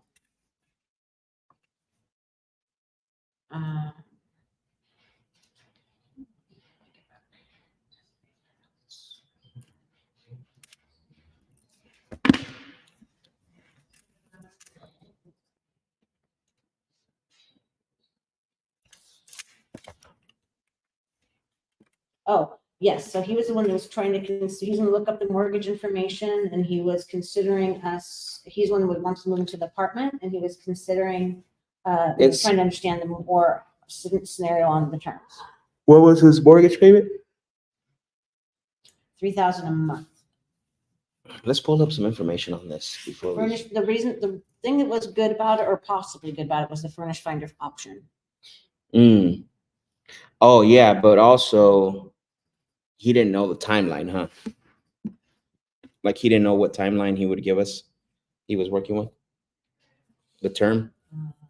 Oh, I think right. that's what we were supposed Right. to follow up with him on. Mhm, yes. You know, and then was there anything else specifically talked to him about? The more he just wanted to kind of understand how this was, he was gonna get the rest of the mortgage information and kind of figure out what time, the timeline, like you said.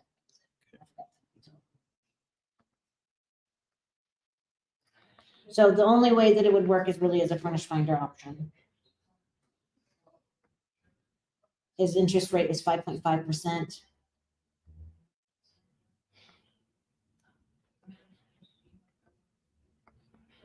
Hey, Gina, can you go to copy and change the listing from people are saying what's the code, that's why you can ask for code on Supra. And they're saying that the listing says capital. When you change it to Supra. First, it said that. Well, change the I'm trying to figure out the price with him.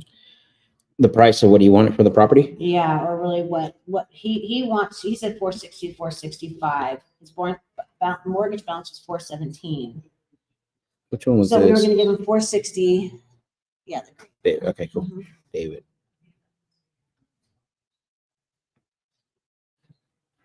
All right, let's see.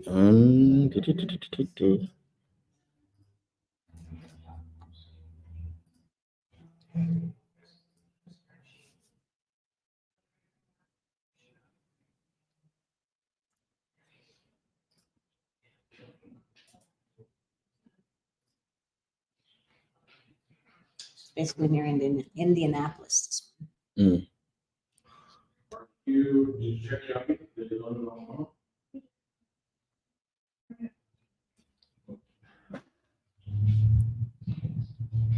New build. Mm-hmm.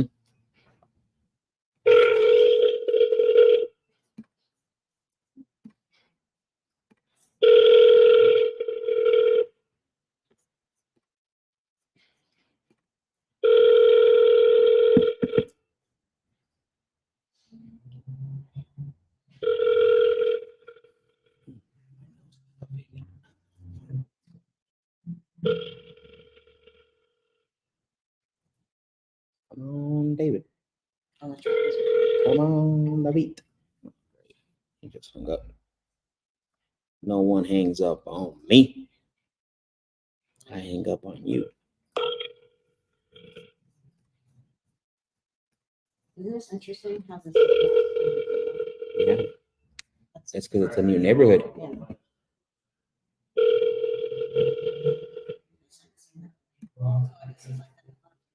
Yeah, it's those are all new communities. That's why Mhm. the HOA was awful on this one, wasn't it? I think it was $400 a month. On top of the payment, he's not picking up. No answer, no voicemail. He didn't pick up. Didn't pick up. Pick up. No picky up.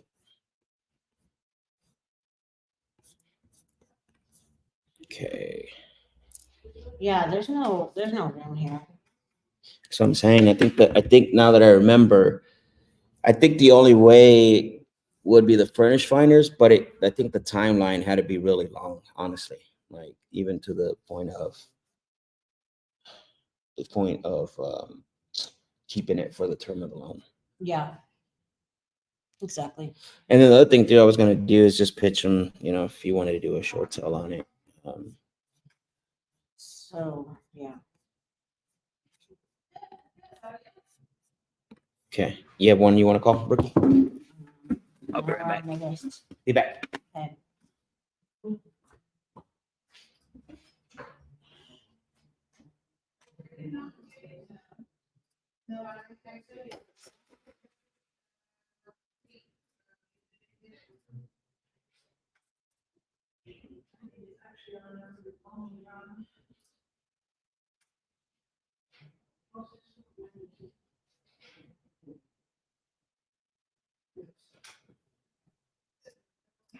I'm gonna shoot that before you go, 866-729-999.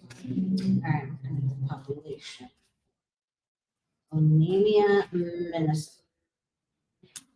Never heard of it. 800 people. So cool.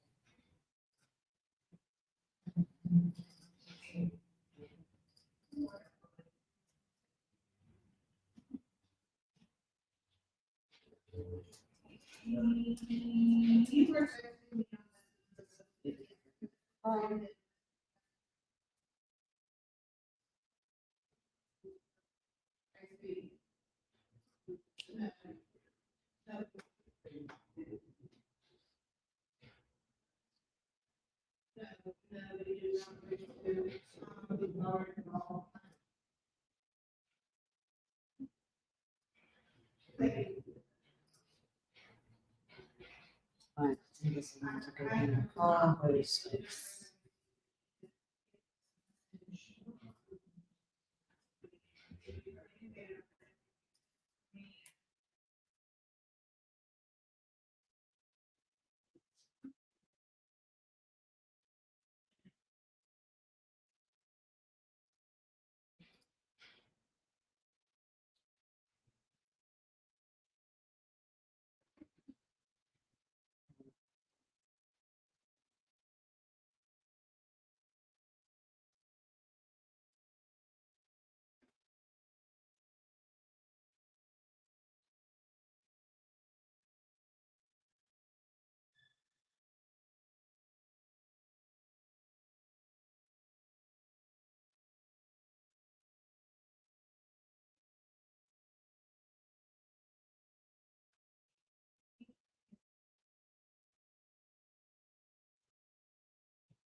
These are a little bit too rural.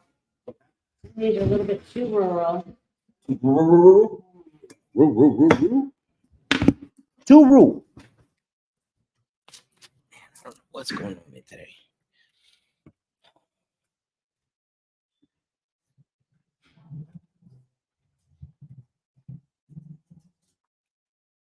Okay, look at this, 560 people, no.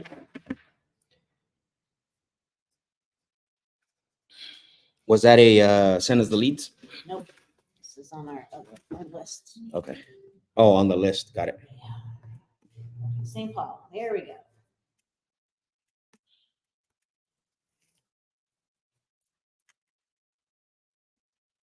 Go Brookie. You got cheerleaders for you, Brookie. Go Brookie. Hey. Go Brookie.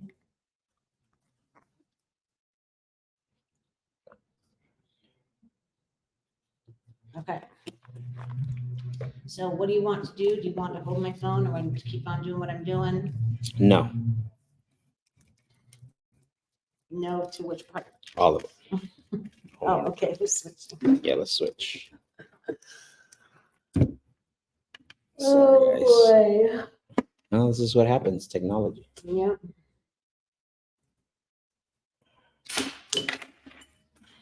I guess I could have just done this, dummy. Sometimes you gotta be smart. Gotta be smarter than the microphone.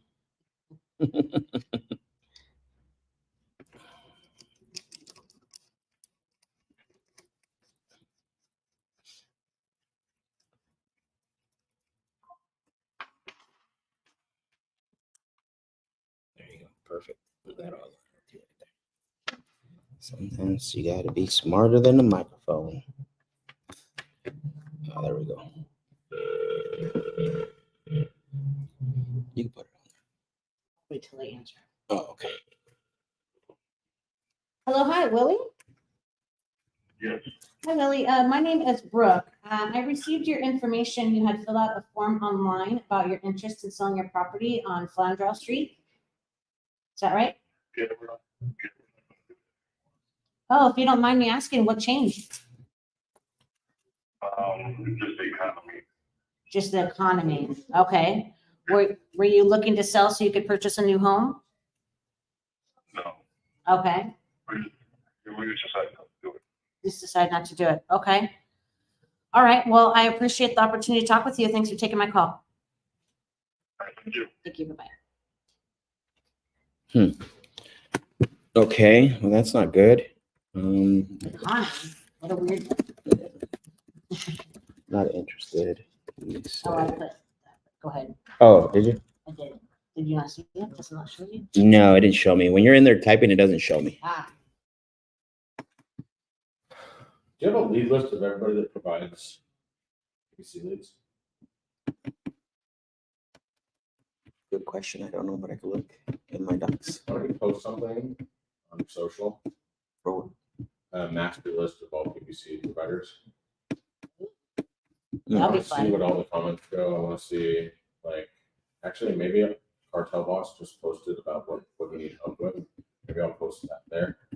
I want to get like, okay, there's Brent Bay, there's Bay Collector, there's this, there's Axby, there's Gold. I want to get a list of 70 of these lead providers what I want to do is I want to create a badass flyer, and I want to promote your guys' show, and I want to tell those people that their banner will go across the bottom of your guys' Ooh. for their lead. Okay. It's their lead that comes up. Basically, this lead provided by. Got it. This lead provided by. This lead provided by somebody. Okay. And it'll have an affiliate link to us. So they'll be able to click the affiliate link, which means we'll get credit. And then I also do 75-25 lead split with the JV partner, right? And then we earn credits. And then basically we get paid leads with our credits for free if we don't have a lead split. And then I'll get 30 of these lead providers to supply leads for your guys' show. And now we're just never going to run out of leads. We always have high quality leads. And because we're doing this, they can see that our leads are being worked on the show and the quality of the call. And you know what I'm saying? Yeah. Like, so I'm just saying maybe that's instead of relying just on Taylor right now, why don't I start engaging 30 different lead partners and all 30 leads? I mean, is that idea, Max? I don't think so, dude. Yeah. But I mean, we're willing to do a 75-25 split with any lead provider as long as it's a PPC lead that's new and it's exclusive. Yeah. It cannot be, if we start hearing this is the fourth call today, or this is the fourth call this week that I've got, we're going to disqualify the lead service and not recommend it. Oh yeah, 100%. Yeah. So I was going to customize a Canva flyer that has pictures of you guys and show the show, and then have a banner going across like we used to do on Closer Illustrated. Yeah. He has the same thing going up since the deals. Set up the deals, yes. We just add leads. Today's leads on the show provided backslash. Yeah. Whoa, we're gonna get popular. Yeah, so basically, I figure, look, we might as well lean in while we have this opportunity to just have you guys doing this stuff and just create tons of lead partnerships and leads, and then we get more acquisitions people's, we can just scale it. So I'll work on all that. Only provider, he's gonna do it.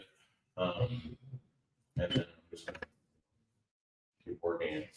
Cool. So if you want to post in the group, don't post what we're doing, so I want other people get ideas. But if you just want to gather any other lead providers that are in the business of providing leads, Okay. besides the Bateman, the high speeds, the lead solos, the Clever, the home light, Right. the Cool. Yeah, I'll post. Once I'm done, I'll put a good post together, so that way it comes out. Cool. and if you have any One.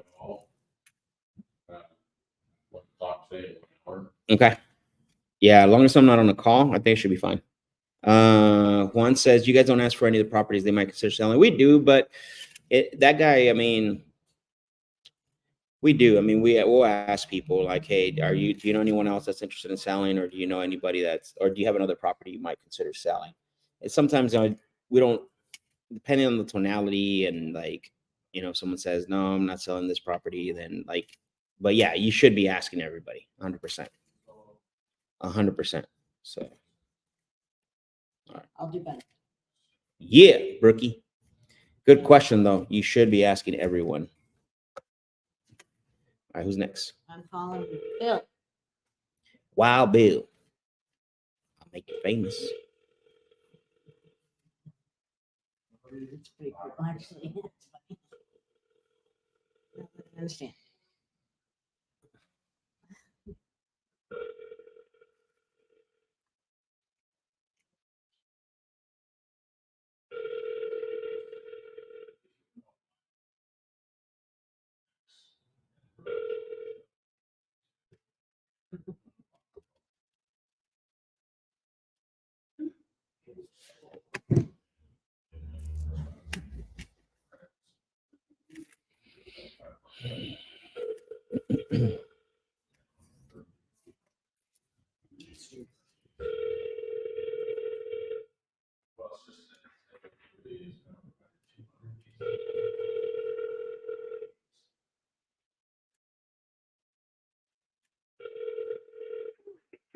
automatic voice message system.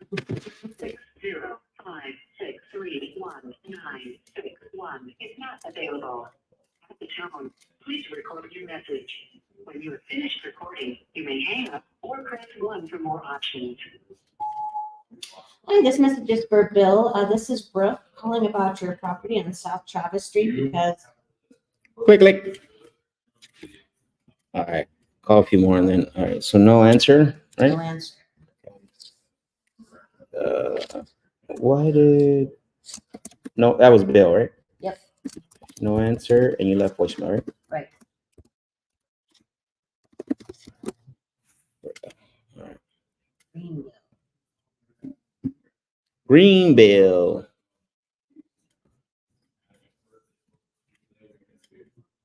We like this, right? Hmm? We like this.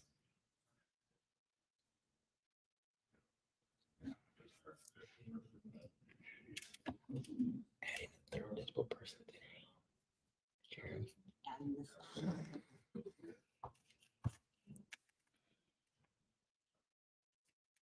You guys don't, let's see if there's any other questions while you're pulling that up.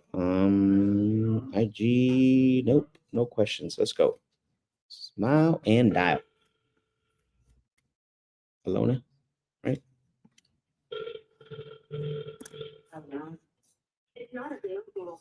Please leave your Ooh, tricked you. They'll call you back. That's one of those automated. All right, they hit the button. Yeah. Okay, I'll send a text, I guess, respond. Let's call her again. Oh, that was, I'll call you back. Yeah. Okay, got it. Yeah, send a text message. Say what time works for you for me to call you back?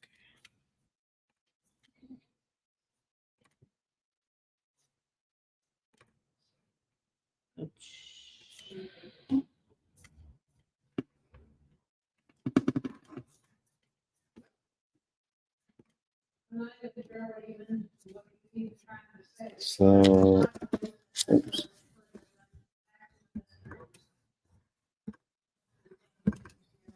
Like, the password, you want to use it. Okay, when you call again, you're going. Go ahead. Chat this. Here it is.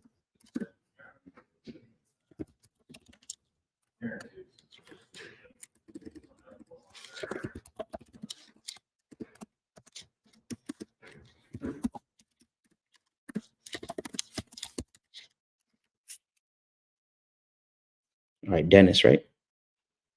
Yep. Cool.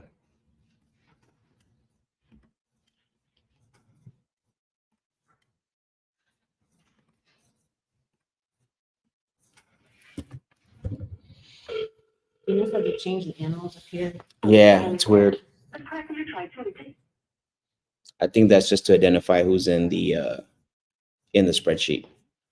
Okay, but why does it change? I don't know. It's weird. Are they really? voicemail. Anonymous skunk. That's you. Please record your message. When you have finished recording, you may hang up. Hello, this message is for Dennis. This is Brooke calling about your property on North Church Street because All right, I'll call the next one. Okay.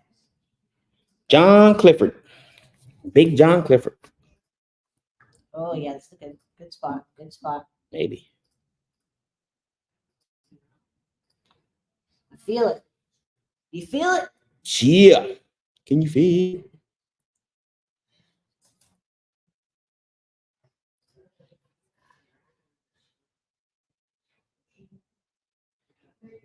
Condo. Do we do condos? They're not high on the totem pole, but I think it's got to be a smoking deal. Yes, we do condos. They're not high on the totem pole, but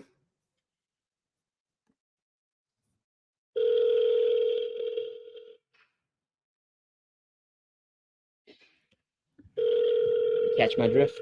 Yep.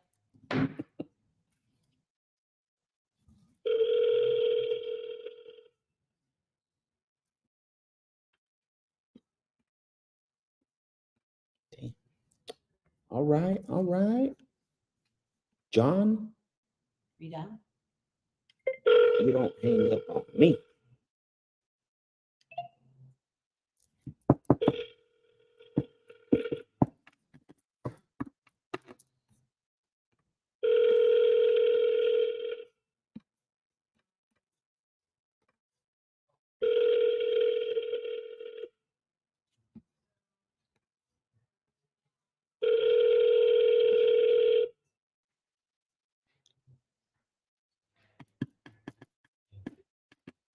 Okay, so no voicemail, no answer, no voicemail. All right, next one. Taryn.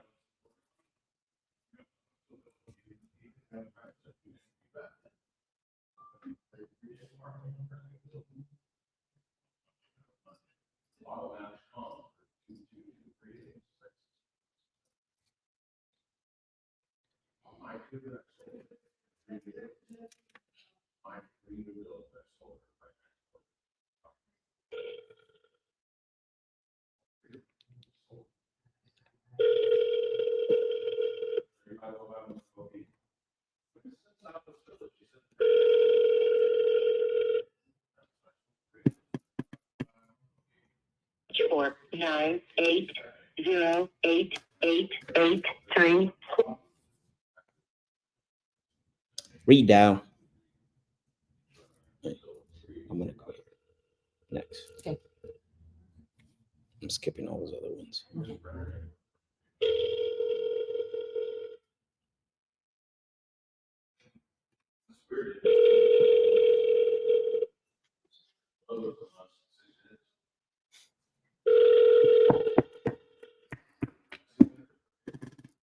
Four nine 8 0 8 8 8 3 6 9 8. Hello, Taryn. It's Max. I was calling about West 6th Street Circle because. All right, so left voicemail. All right, let's go down to Brent. Brent. We'll go with that one. Sure. All right. Yep.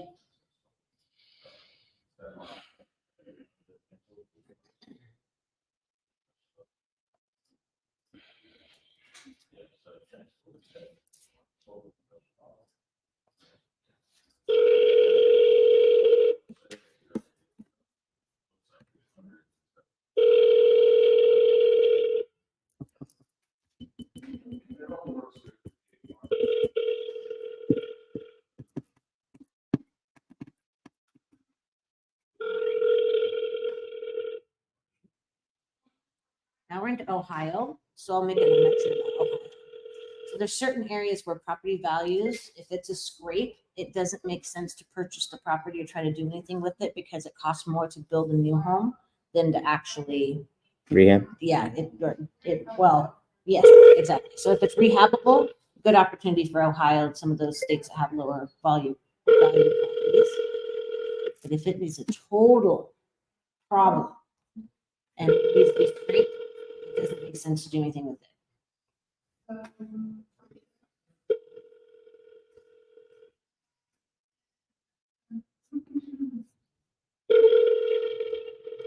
Brent's email is. Oh, All right, no answer. No answer, no voicemail.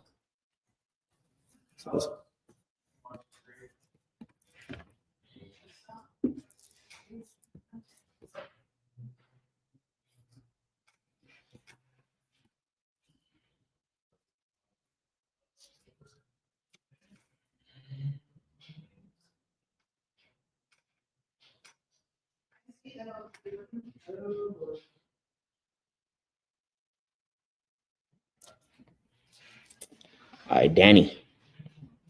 Dan the man. Dan the man with the master plan.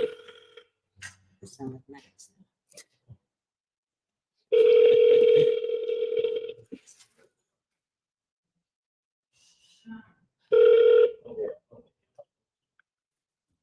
Hello, Danny. Hello. Hey, Danny, it's Max. I was calling you because you had submitted your information about selling that property on Sugar Grove Road. Okay. Got it. I appreciate you for confirming that. Yeah, I was following through on that information. I just wanted to ask you a few more questions and wanted to see if we can qualify the property for an offer. Is that fair? Okay. I appreciate that. Let me just finish up pulling it up here. Can you start off by just verifying for me the bedroom and bathroom count?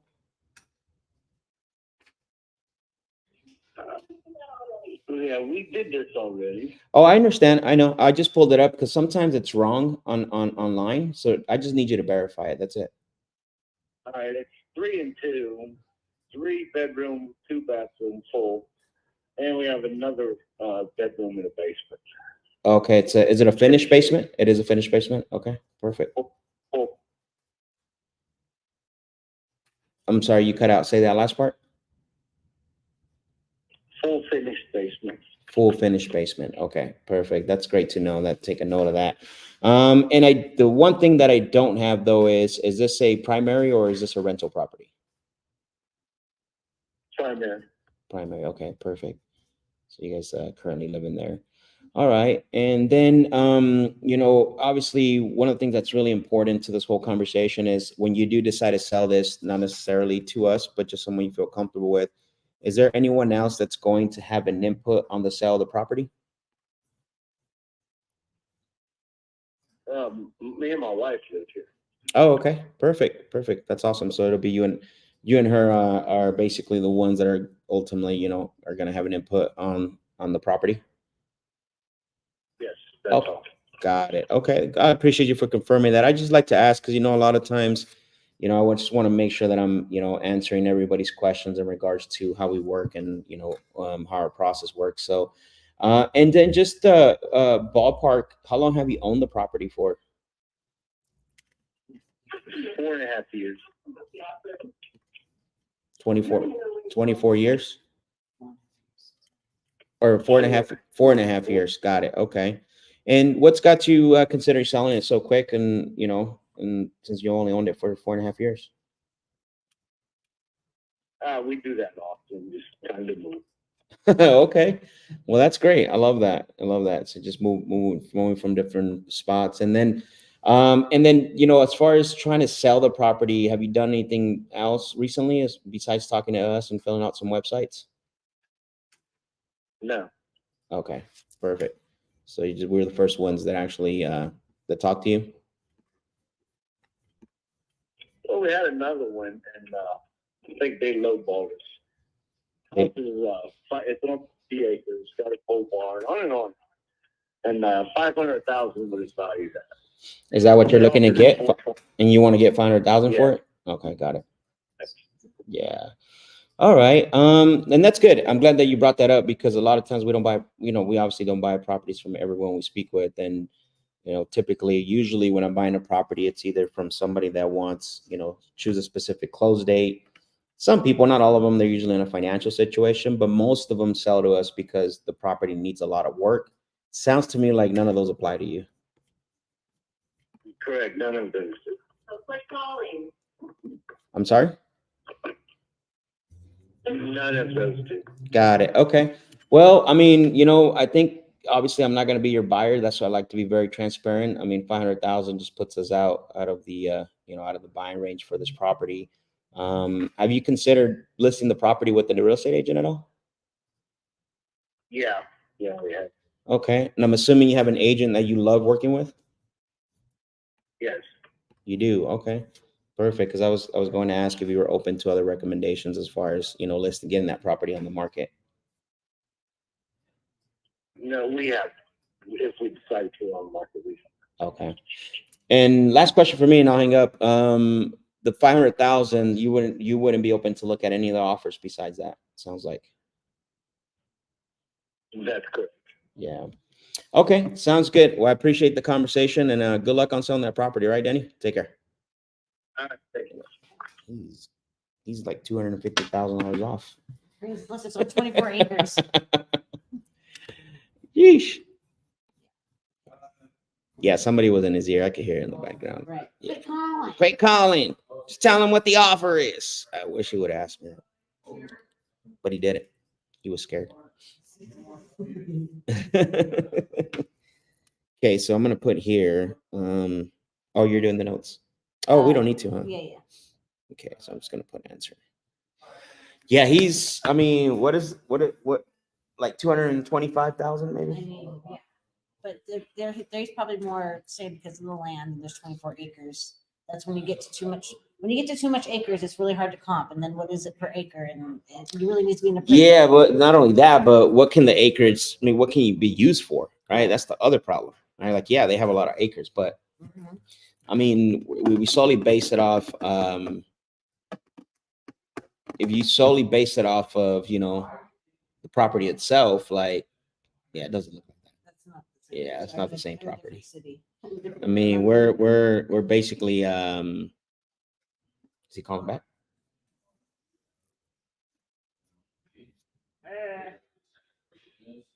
Just get it, 57. Hello, this is Brooke.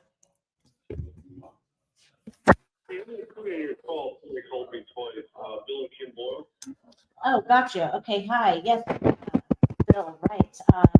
I actually was calling you regarding your interest in selling your property on Travis Street. We had you had filled out a form online about your interest in selling. Is that correct? Yeah, I'm trying to, yeah. Okay, great. Well, since I received your information, I'd like to basically go through some follow-through questions with you and see if we can qualify the property for an offer. Does that sound fair?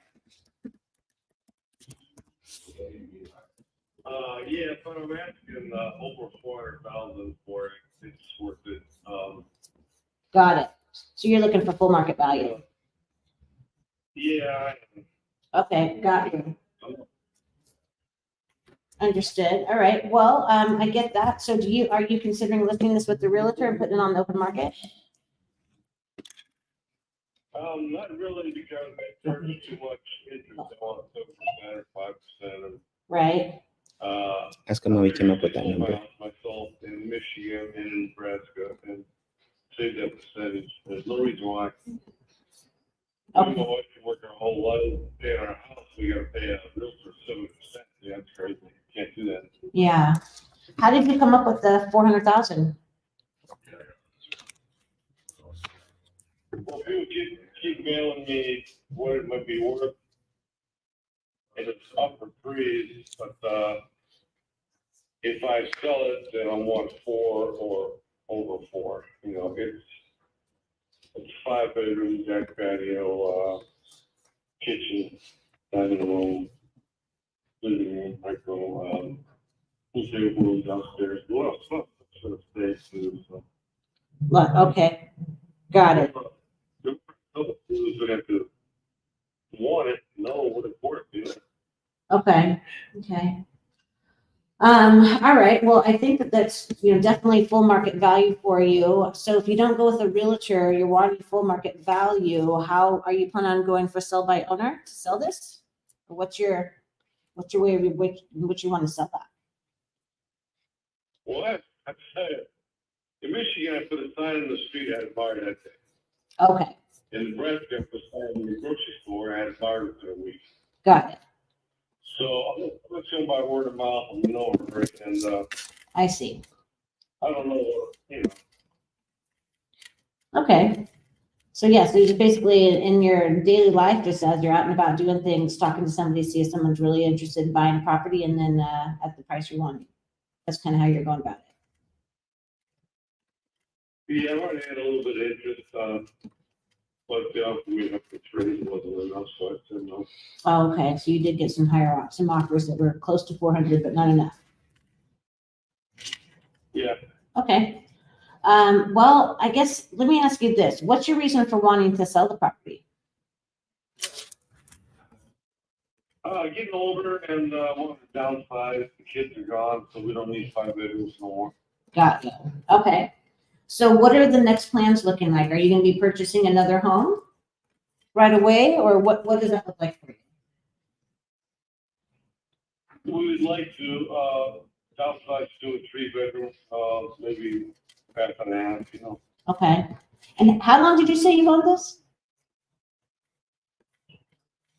Here, 18 years. Oh, 18 years, got you. Okay, so that's a amount of time for sure. All right, so do you have a mortgage on the property, or do you own it free and clear? No, we still owe about 162. 162, okay. So let me ask you this, you know, obviously, I don't think we're gonna be a good buyer for you with the one lump sum price. But is the plan for you to be able to sell this and with your equity, use that towards your next home? Yes. Okay, got it. Okay. I was just trying to think of another solution that we possibly could do that could, you know, get you the price we want for the property.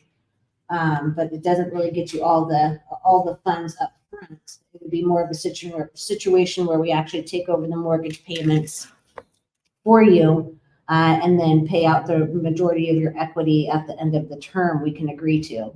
So I'm assuming that's probably not something that would work for you. Are you familiar with that kind of? No, Yeah, okay. Okay, well, got it. So 400,000 is really what you're going for. Yeah, I'm just not seeing how we can really be a good fit for what you're looking to do. So I appreciate at least talking with you and get an opportunity to see if there was something we could work with. Yeah, I appreciate it. Thanks. Okay, thank you. Yeah. Because someone's sending me flyers. It's like I've been Wow. getting flyers, and you know, like that was funny. Okay, guy. Yeah, that's funny. Funny. All right, we got some questions here. What day you went over the contract with the sellers? So 5 and 8, Yeah, so definitely Friday, last Friday. and then 5. Yeah, so number 5.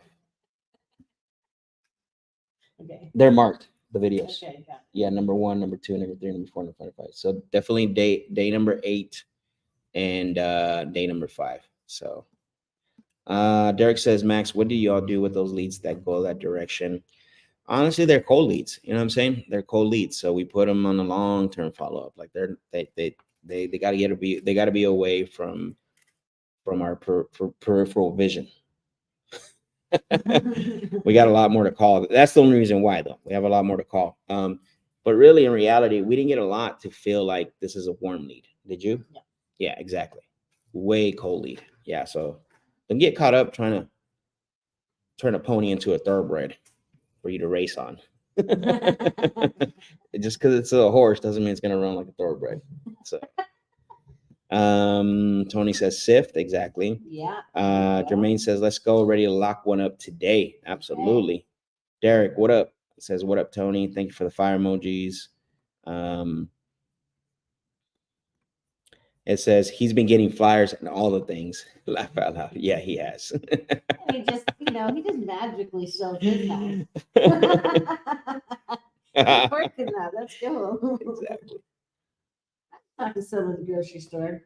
Why didn't the numbers make sense for us, Brooke? Stephanie's asking that on Oh, Instagram. okay. Because we could see here in the background. So we're looking at the property, and the value of the property on Zillow was 371. So, and he was just looking at this.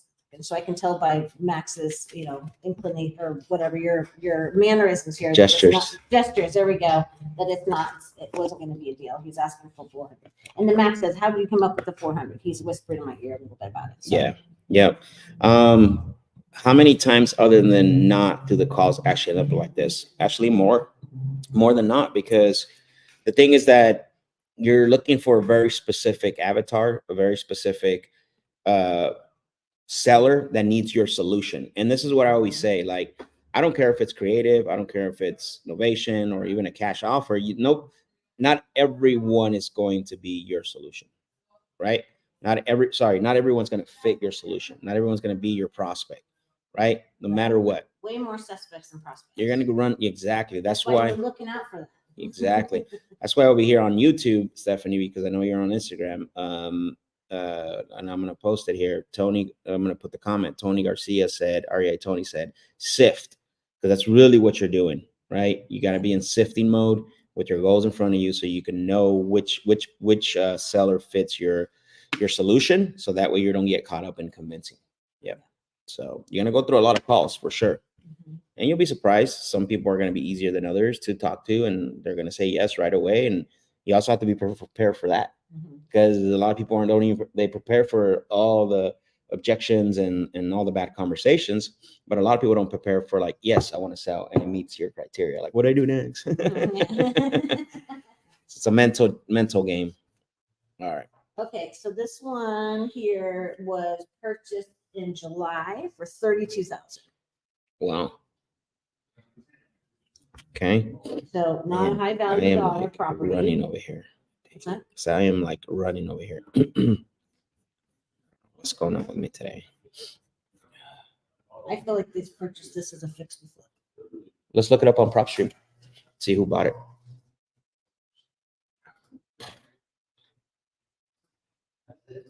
Well, you're hiding it well.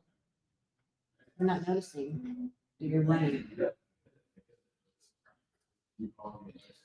Yep. It was an LLC. Mm-hmm. Wow. So we just looked up the property to see, because it was purchased so quick glance is what I'm looking at is the property was purchased in July for 32,000 and this estimate says 83. Not that this estimate's exactly right, but it gives us an idea, and it's in the neighborhood. And there's no so- pictures. And there's no pictures, so, and then we looked it up on Prop Stream, and the buyer, or the owner on record is an LLC. So that gives us all kinds of clues that they probably purchased it as fix and flip, and they are, And then we go to Prop Street and we verify that it was an LLC that bought it. so probably wanting to sell for more. I mean, possibly, right? Like, they might want to sell for more, but also it could just be wanting to dump your criteria. What's it? Want to dump the sorry, not the criteria, the asset right away. Maybe you want to Okay. call, or you want to? Yeah. Yeah, let's call. Lonnie said, "Thank you both for this content. Very helpful." You're welcome, Lonnie. Thank you for joining us.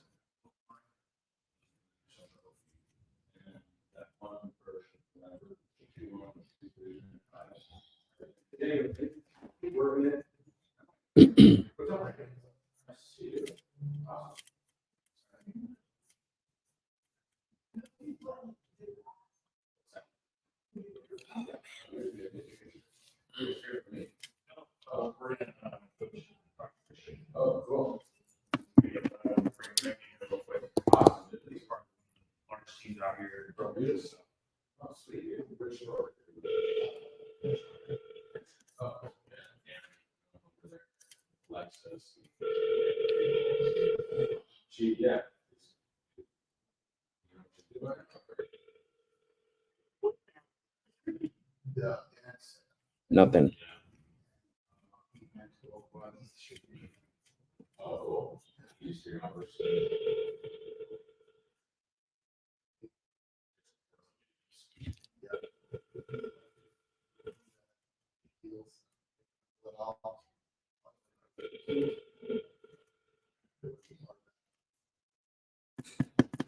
The person you're trying to reach is unavailable. At the tone, please record your message. When you finish recording, you may hang up. I think this message is for Frank. This is Brooke calling about the property on Drexel Drive, Because we want to. make a note.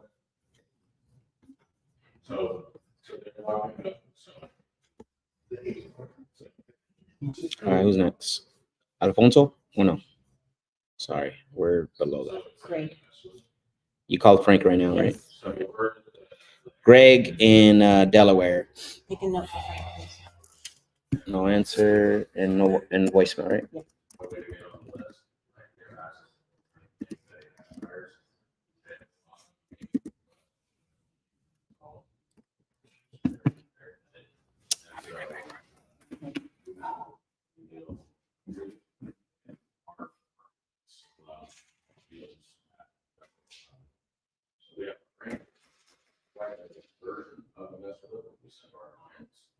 But in reality, it's more or less like even search by state, see every single. So two.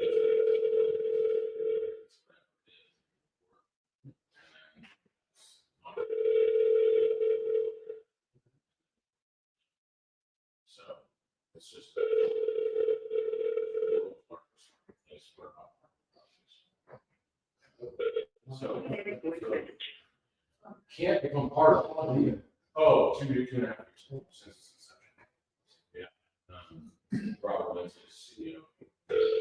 just got back from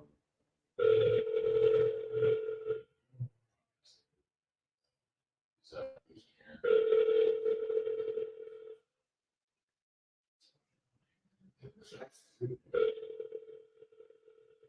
either way, yeah, if you're running.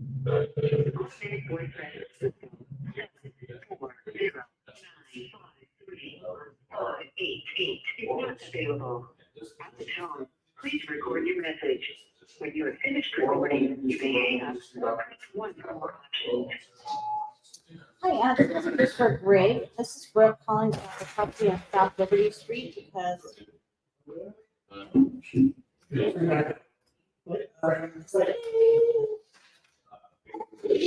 excuse me. You guys do this first, maybe And moving along. first key, so are any of those funds back to? I know, but I don't want to hear like that just doesn't make sense when they're also to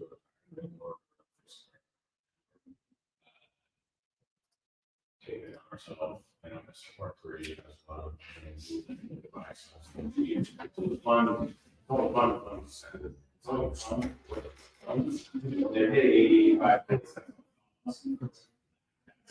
So my question to you is, you still have like that order for these covers?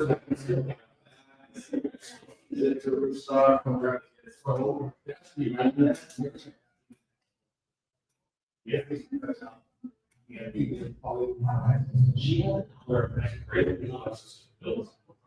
Yeah. Yeah. Oh.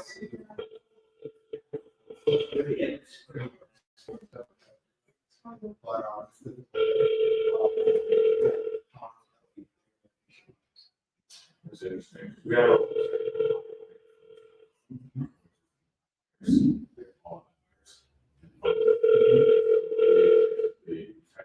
this season fall last week. It does automatically go to us and then we submit it to the fund. So it's interesting that we're working kind of competition is also operation.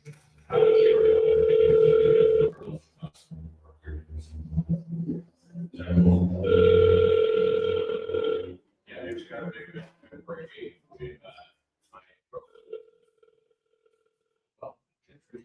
will say deals tomorrow.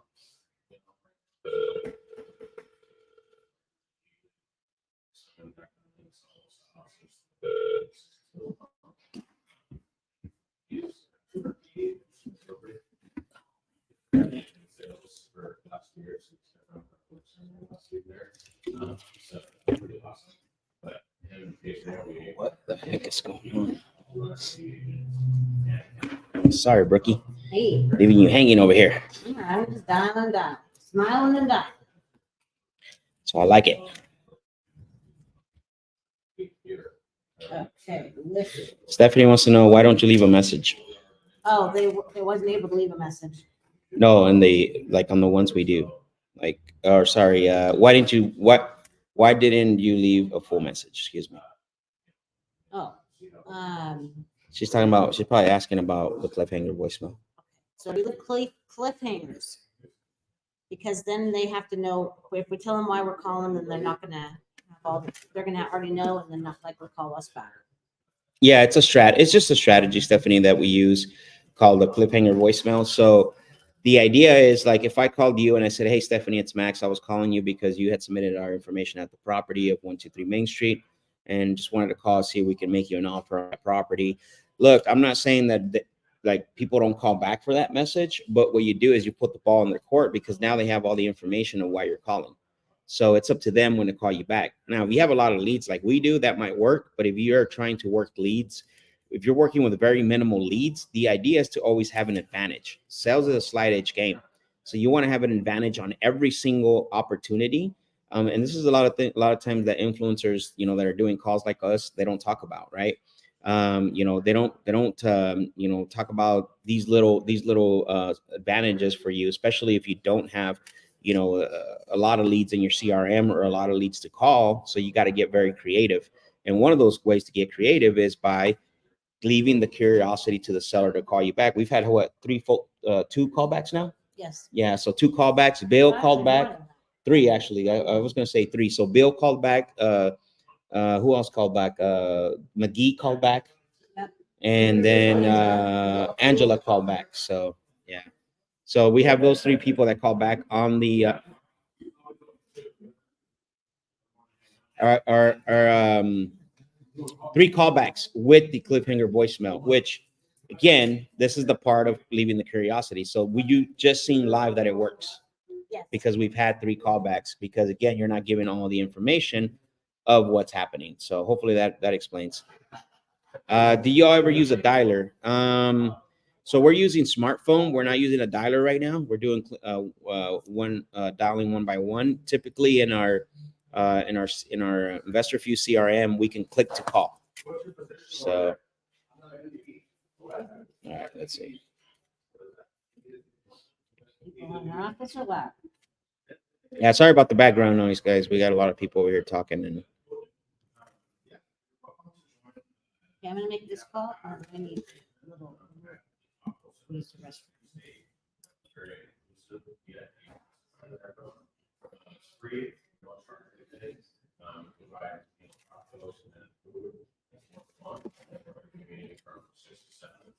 So I'm Jeremy. who? Jeremy? Jeremy. All right, let's go.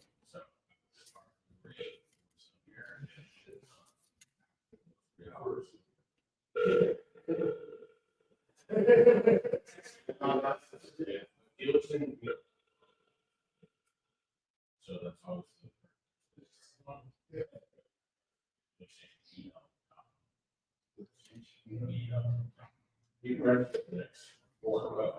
so you can get email notifications you won't get. It's easy to just sign up for a form. So I would do. It's recurring.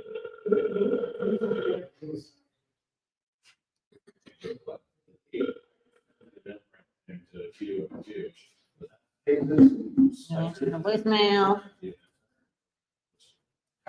Okay, you good to call Judith? What's that? Judith? is next. Yeah, I can call. Let's go, Judith.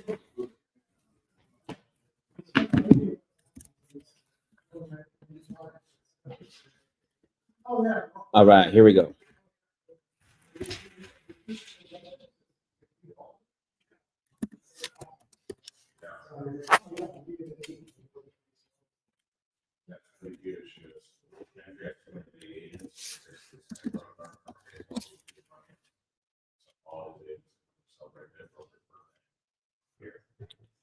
All right, so we got this one in Lancaster, Ohio. So we're about to call a property in Lancaster, Ohio. Stay on.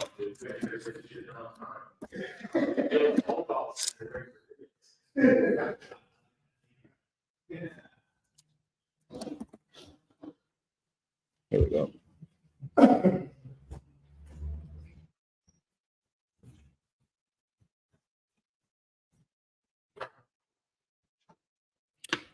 Okay.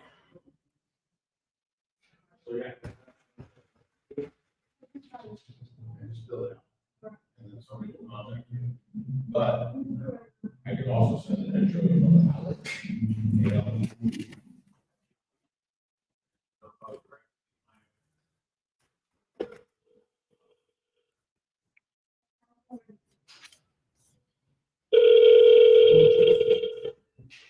Yeah, I just called her. I pulled up her info because I don't know if you went in here. So let's make sure I look up her info.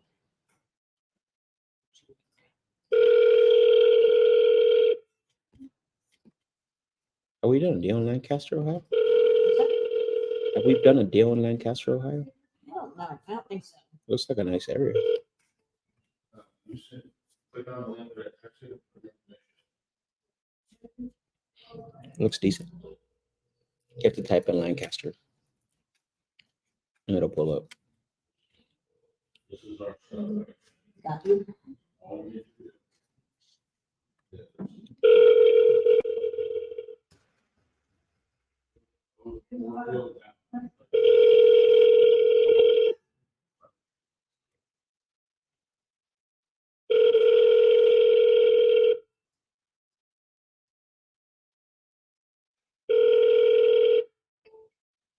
All right, so no answer. So no voicemail, no answer.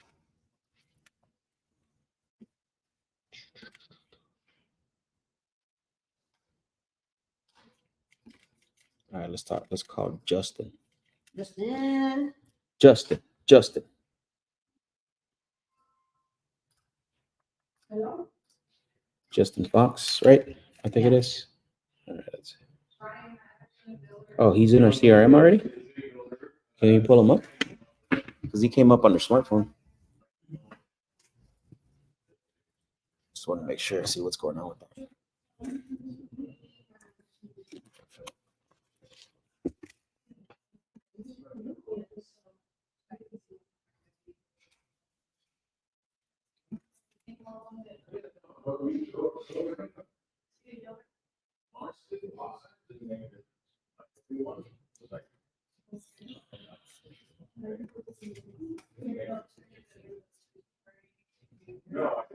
No?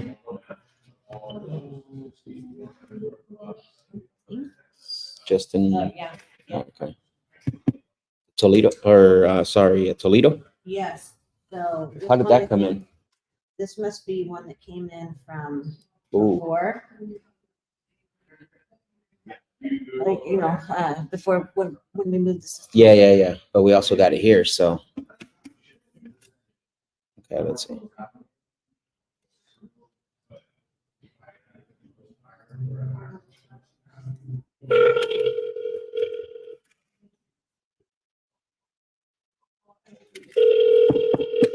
Let's go, Justin.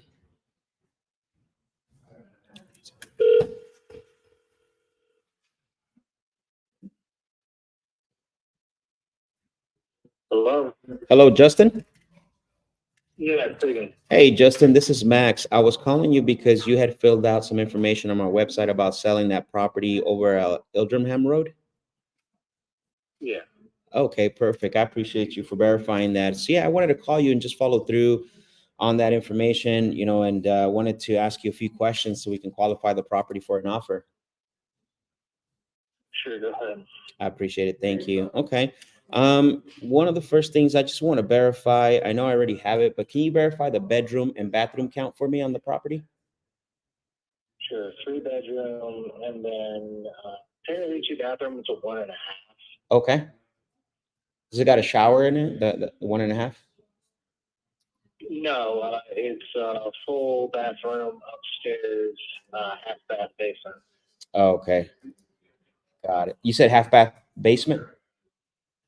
Yeah. Oh, I see. Okay, perfect. So it's the, I guess I might as well ask you now since you brought it up. Is that a finished basement or is it used mostly for storage? Partially. Partially? Okay, Yeah. got it. All right, perfect. That'll help us out a lot in the future. And then in regards to the property itself, is this a primary residence or is this a rental property for you? No, it's not. It is your primary. Okay, so you currently stay there. Perfect. And then something really important for us, obviously, you know, when you do decide to sell this, is there anyone else that's going to have an input on the sale of the property at all? No. There's not. Okay, so there's no one that we need to consult with or call or anything like that? No. Okay, I appreciate you. Thank you for that. I just like to ask that because I want to make sure that I can, you know, answer everybody's question that potentially will be part of the process. But in this case, doesn't sound like there's anyone else. And then how long have you owned the property by any chance?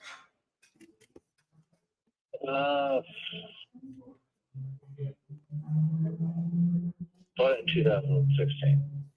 Okay. So it's a 2016, so close to 10 years maybe now. I'm sorry. 8, 10 years. Yeah. Okay, got it. Perfect. And then, I mean, obviously, you kind of crossing that 10-year line mark now. What has you considering selling after all this time? No, I want that house in my divorce, and I don't want it. Oh, I understand. Okay, got it. And how long ago that happened? 2 years. 2 years ago. Okay. All right. And then besides, obviously filling out some forms and doing the online stuff, what else have you recently tried to do to sell this? No, just cleaning it up. I put in that form because I was looking at like if an investor wanted to buy in cash, save Mhm. me the trouble of remodeling. Okay. That's fine, but otherwise I'm just gonna remodel it. Put it on the market with a real estate agent that I'm friends with. Sure. Got it. So it sounds to me like you have a lot of options, which is great. I know typically, when we talk to people, usually they sell to us for three reasons, right? First, reason number one, could they just want to secure, closing date, which is understandable. They don't want to, be on the market for a long time. A lot of times, not everyone, they usually sell to us because financial reasons, but a lot of them sell to us because the property needs repair, a lot of repairs. Sounds to me like none of those apply to you in this case. No, I mean it's in what I would consider move-in ready condition. I mean the kitchen needs remodeled, so I'm gonna paint and remodel the upstairs bathroom. But other than needing cabinet faces, really the house is not in that bad a condition at all. Just need some paint, a little love. That's about it. Okay, got it. And since you bought it, not like nothing's been done to the property at all since you bought the property? No major renovations. No major renovations. But it seems to me like, obviously, sounds to me like if you don't get, particularly that number you're looking for, you can do the work yourself from what I'm hearing. Yeah. Okay. Perfect.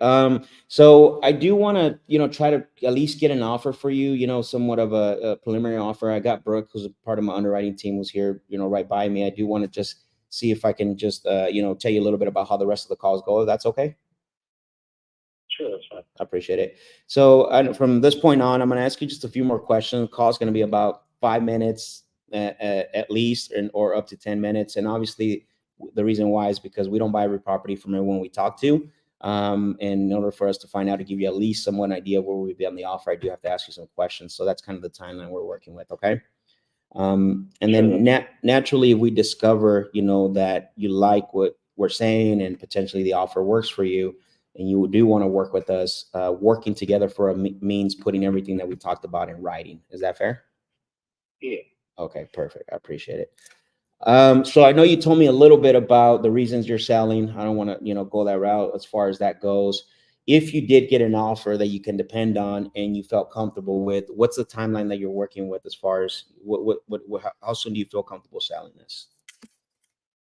I would be looking for a 30-day close. Okay, so you're looking to get this done. Time to move my stuff out. You're looking to get this done pretty quick, it sounds like. Yeah. Okay, perfect. I love that.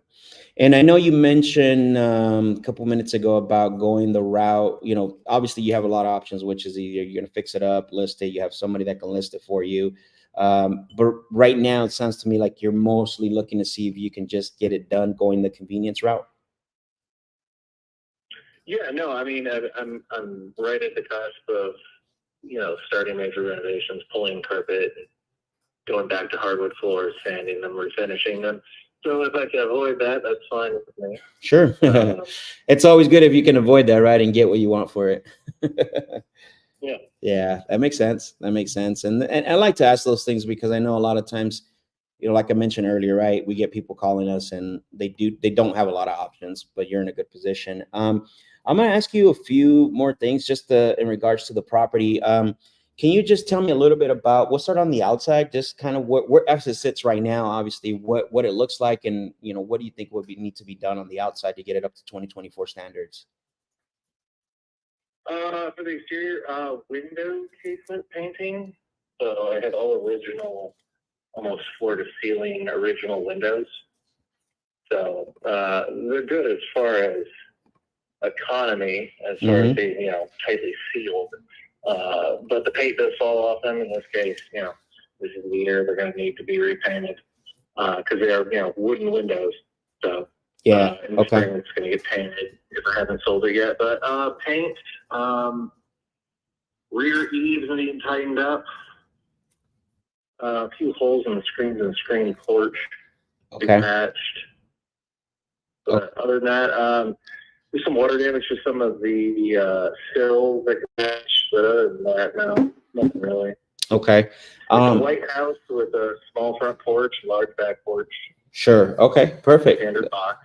Got it. Got it. Just a pretty standard, we could say like cookie cutter property in the neighborhood.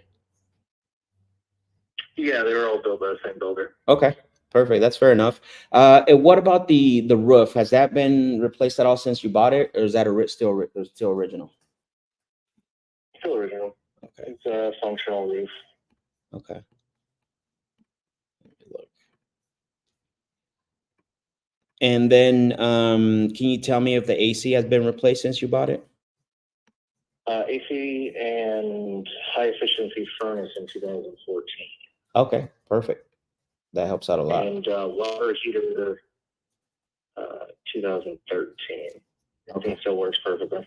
Cool. So we got somewhat of a new AC furnace and then the water heater, which is great. That helps out a lot too, because that'll lower the cost as far as if we do decide to, do some work on this. Now in the inside, everything's original from when you bought it. As far as, has any paint been done, updated, or the flooring updated at all? It's been painted into a gray color, but no, other than that, floors are the same, carpet's the same. The house would be coming with the appliances. Okay. Perfect. So, All right, got it.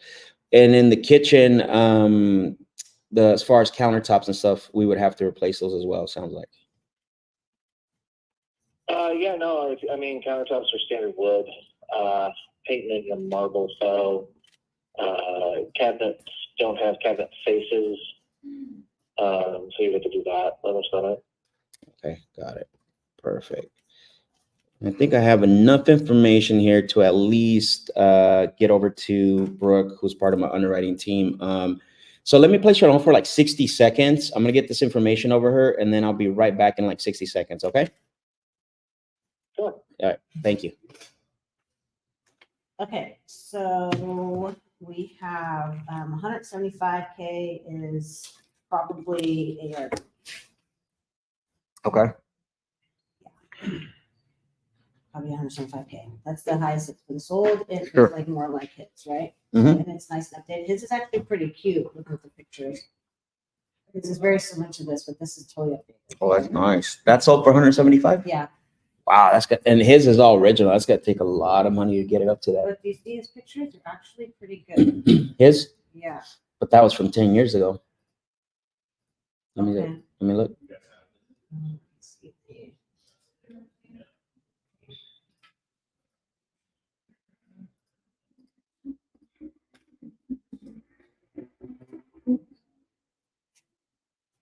I mean, okay, it can update, right? But Mhm. it's, hard. It's clean. Yeah, yeah. It's clean. Well, he sounds like he takes care of it. Yeah. And he kitchen just can be replaced. redone, flooring could be, let's look at the basement. That's the Lots of it. basement. There's yeah. the half bath. Okay. Oh, it has a garage, so it's good. It's your garage, but it's, you know what I mean? Like, I'm sure he probably takes good care of it and it looks pretty lovely. Yeah, probably. So, okay. What are you thinking? So 175 is ARB. Let me see what he wants, because this guy's got a lot of options. Yeah. Let's find out. What does he think? Hello, Justin. Yeah, man. All right. I apologize about the hold. Brooke was asking me a lot of questions, which is good. Obviously the more, the better that we can, tailor the, preliminary offer on that. I did want to ask you why she's doing that. I know in the past, other sellers that I've spoken with, and like I said, you got a good grasp on this. They usually do have a number in mind when they start thinking about selling. I mean, what do you feel comfortable selling this if it was a net offer to you and you didn't have to actually do the work that you're, potentially going to do to this property? Sure. So average property condition for this home is 135. After renovations, 165. Okay. So 135 would be the number. Got it. So 135,000 is what the number you would be like, hey, I think that's where I would feel comfortable, guys. Mhm. Okay, perfect. And I have to ask this, obviously, right? It sounds to me like you wouldn't be open to looking at any of the offers if it did come in anything besides the 135. I mean, I'll hear what you have to say, but I mean, 135 would be fair offer for the property in its current condition. Sure, definitely. I just did it because I know the comps in the area, so there's a house right next to me that has the same floor plan. They Mhm. sold at 165. They just Yeah. relisted it for 190 down the street. My buddy is interior decorator. Put the Wife listen sold back. theirs for 240. So it's a good neighborhood. Yeah, It's probably going to turn into a rental property. Oh, absolutely. And you're not too far off, as far as the resale price. We got one right now that just closed on December 27th for 175. I mean, it's really nice. I mean, it's got everything that we would consider 2024 standards, right? Paint, everything else, two-car garage, detached two-car garage. So, I mean, it's definitely the value as far as after the repairs, it's close to what you're anticipating.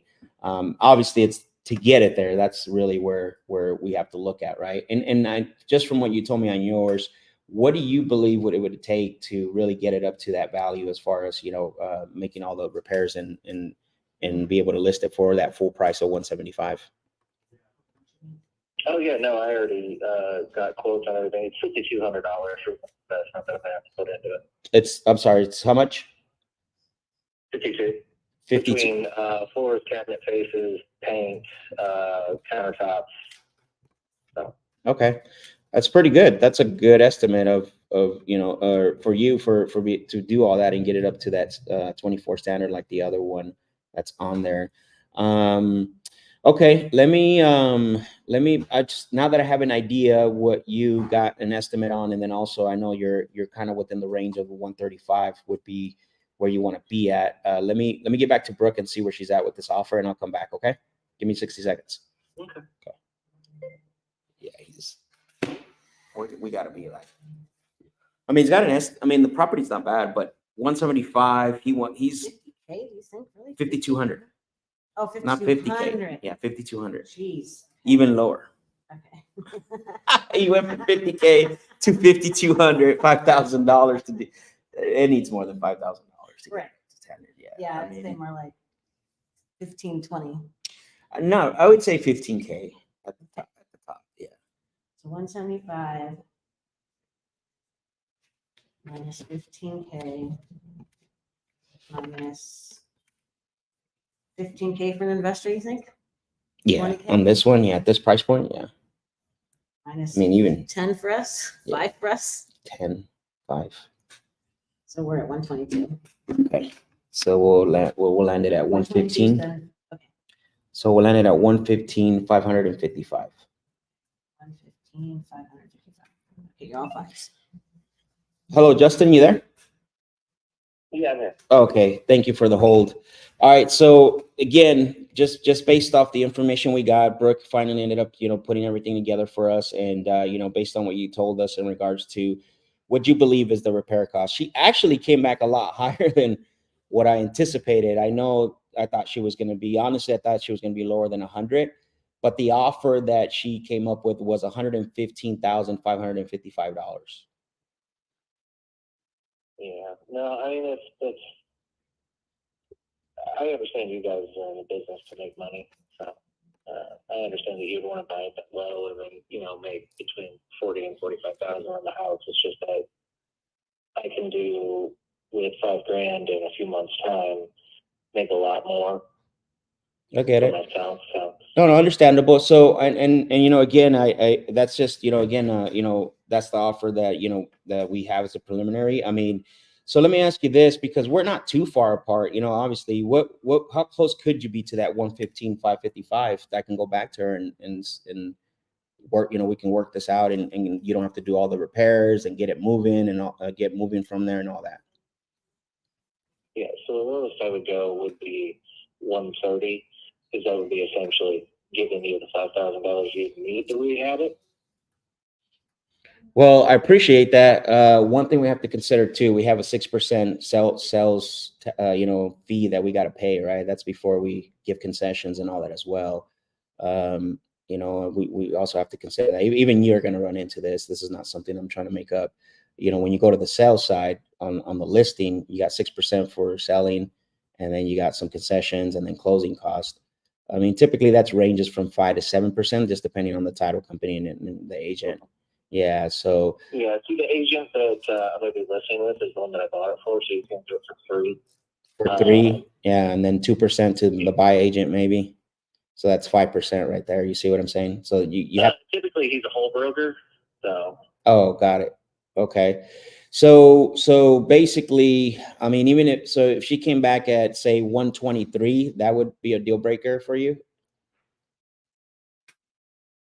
I mean, if I was feeling generous, 128 would be the number, but I mean, it sounds small, but 10 grand's a big number.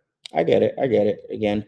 And I don't even know, right, if they're gonna budge. I'm just saying it's let me place you on hold really quick, okay? And then we'll come back with that final number for you. All right? Give me 60 seconds. Yeah. Yeah, thank you, Justin. So what's our MAO? 122,750. If we got to 5K more and we're only making 5K on this, then that would be 120. How much are we giving the 128. all right, how much did we put in for repairs? What's it? I put in 15,000? Yeah. Okay. I took out 7% minus 15K. Do you want to keep the 15K? For the investor? Yeah. Yeah. No, for the repairs. Yeah, we have to. Okay, and then 15K for the investor. That's crazy. But this is going to be more of a rental And scenario. if it's a rental, yes. Yeah. Rents show So I think 1,500 a month, but and it's Toledo, and you know that we can shoot. yeah, we have some 606. 128 he wants? 128 is what he's willing to do. Do you want to do an option? Not really. Okay. I'm going to get this under contract. Do you want to talk terms? No. This is a cash deal. Yeah. So 128. So we're at 132 without our fee. 132 without our fee. Okay. Tick tock, tick tock, tick tock. The blue wire, the red wire. Oh, pull the white wire. No, just kidding. Here we go. I'm gonna tell him he came in at 127, 126, Yeah, 126, 126.7. Hello, Justin, you there? Yeah, man. All right. So talking to Brooke, I explained to her, obviously, right, the whole conversation we're having. And again, they're just running numbers. They haven't been in the conversation with you and I. So they were able to come up. The offer that they came up with was the 127,500. Okay. Here's what we're gonna do. I mean, we're only Open my. say that again. I'm sorry.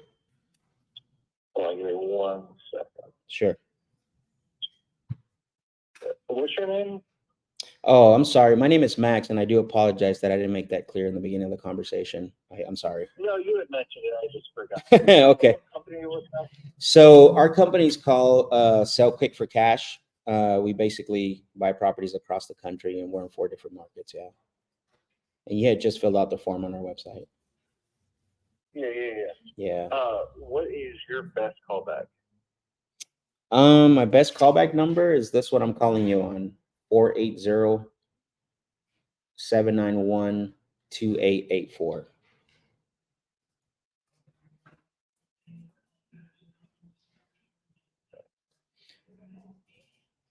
And best possible offer is 127.5. Yeah, I know we're close. I mean, if we could do the 128, I mean, I'm pretty sure I can get that extra $500 for us. Would you consider? Would you feel comfortable putting things in writing if I do get her to do the 128?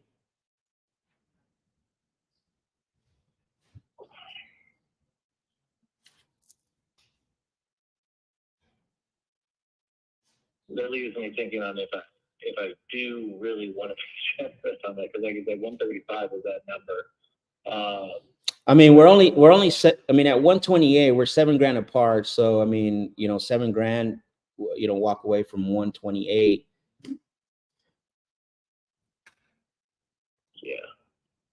Let me List it for 135. let me think on this one. Yeah, because think about it too. If you were gonna list it, let's say without doing the work for 135, you probably wouldn't even get close to the 128, right? That's hypothetical. Just if you were gonna list it for the 135, correct? So we're actually you would be you know what I mean again. But if we could do the 128, I go back to Brooke and says, all right, let's do it. She would want to know if you feel comfortable putting things in writing. Mm-hmm.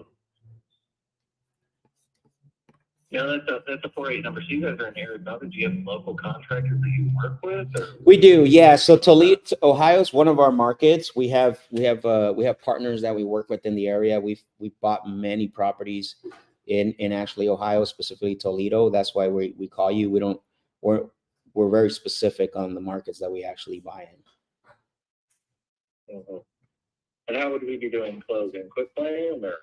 No, we go through a title company, right? Everything has to go through a title company just to make sure that we get title insurance, and then also to make sure that that they're going to do a title search, just to check that we can transfer title. So we use a title company for everything, and we'll take care of the title costs. So the 128 would be net to you. You wouldn't have to pay anything out of pocket.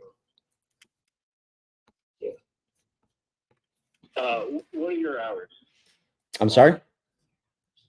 What are your hours tomorrow? My hours? I mean, this is actually my direct line. So whenever you call, I'm going to be available. But you're asking that for a reason? Yeah.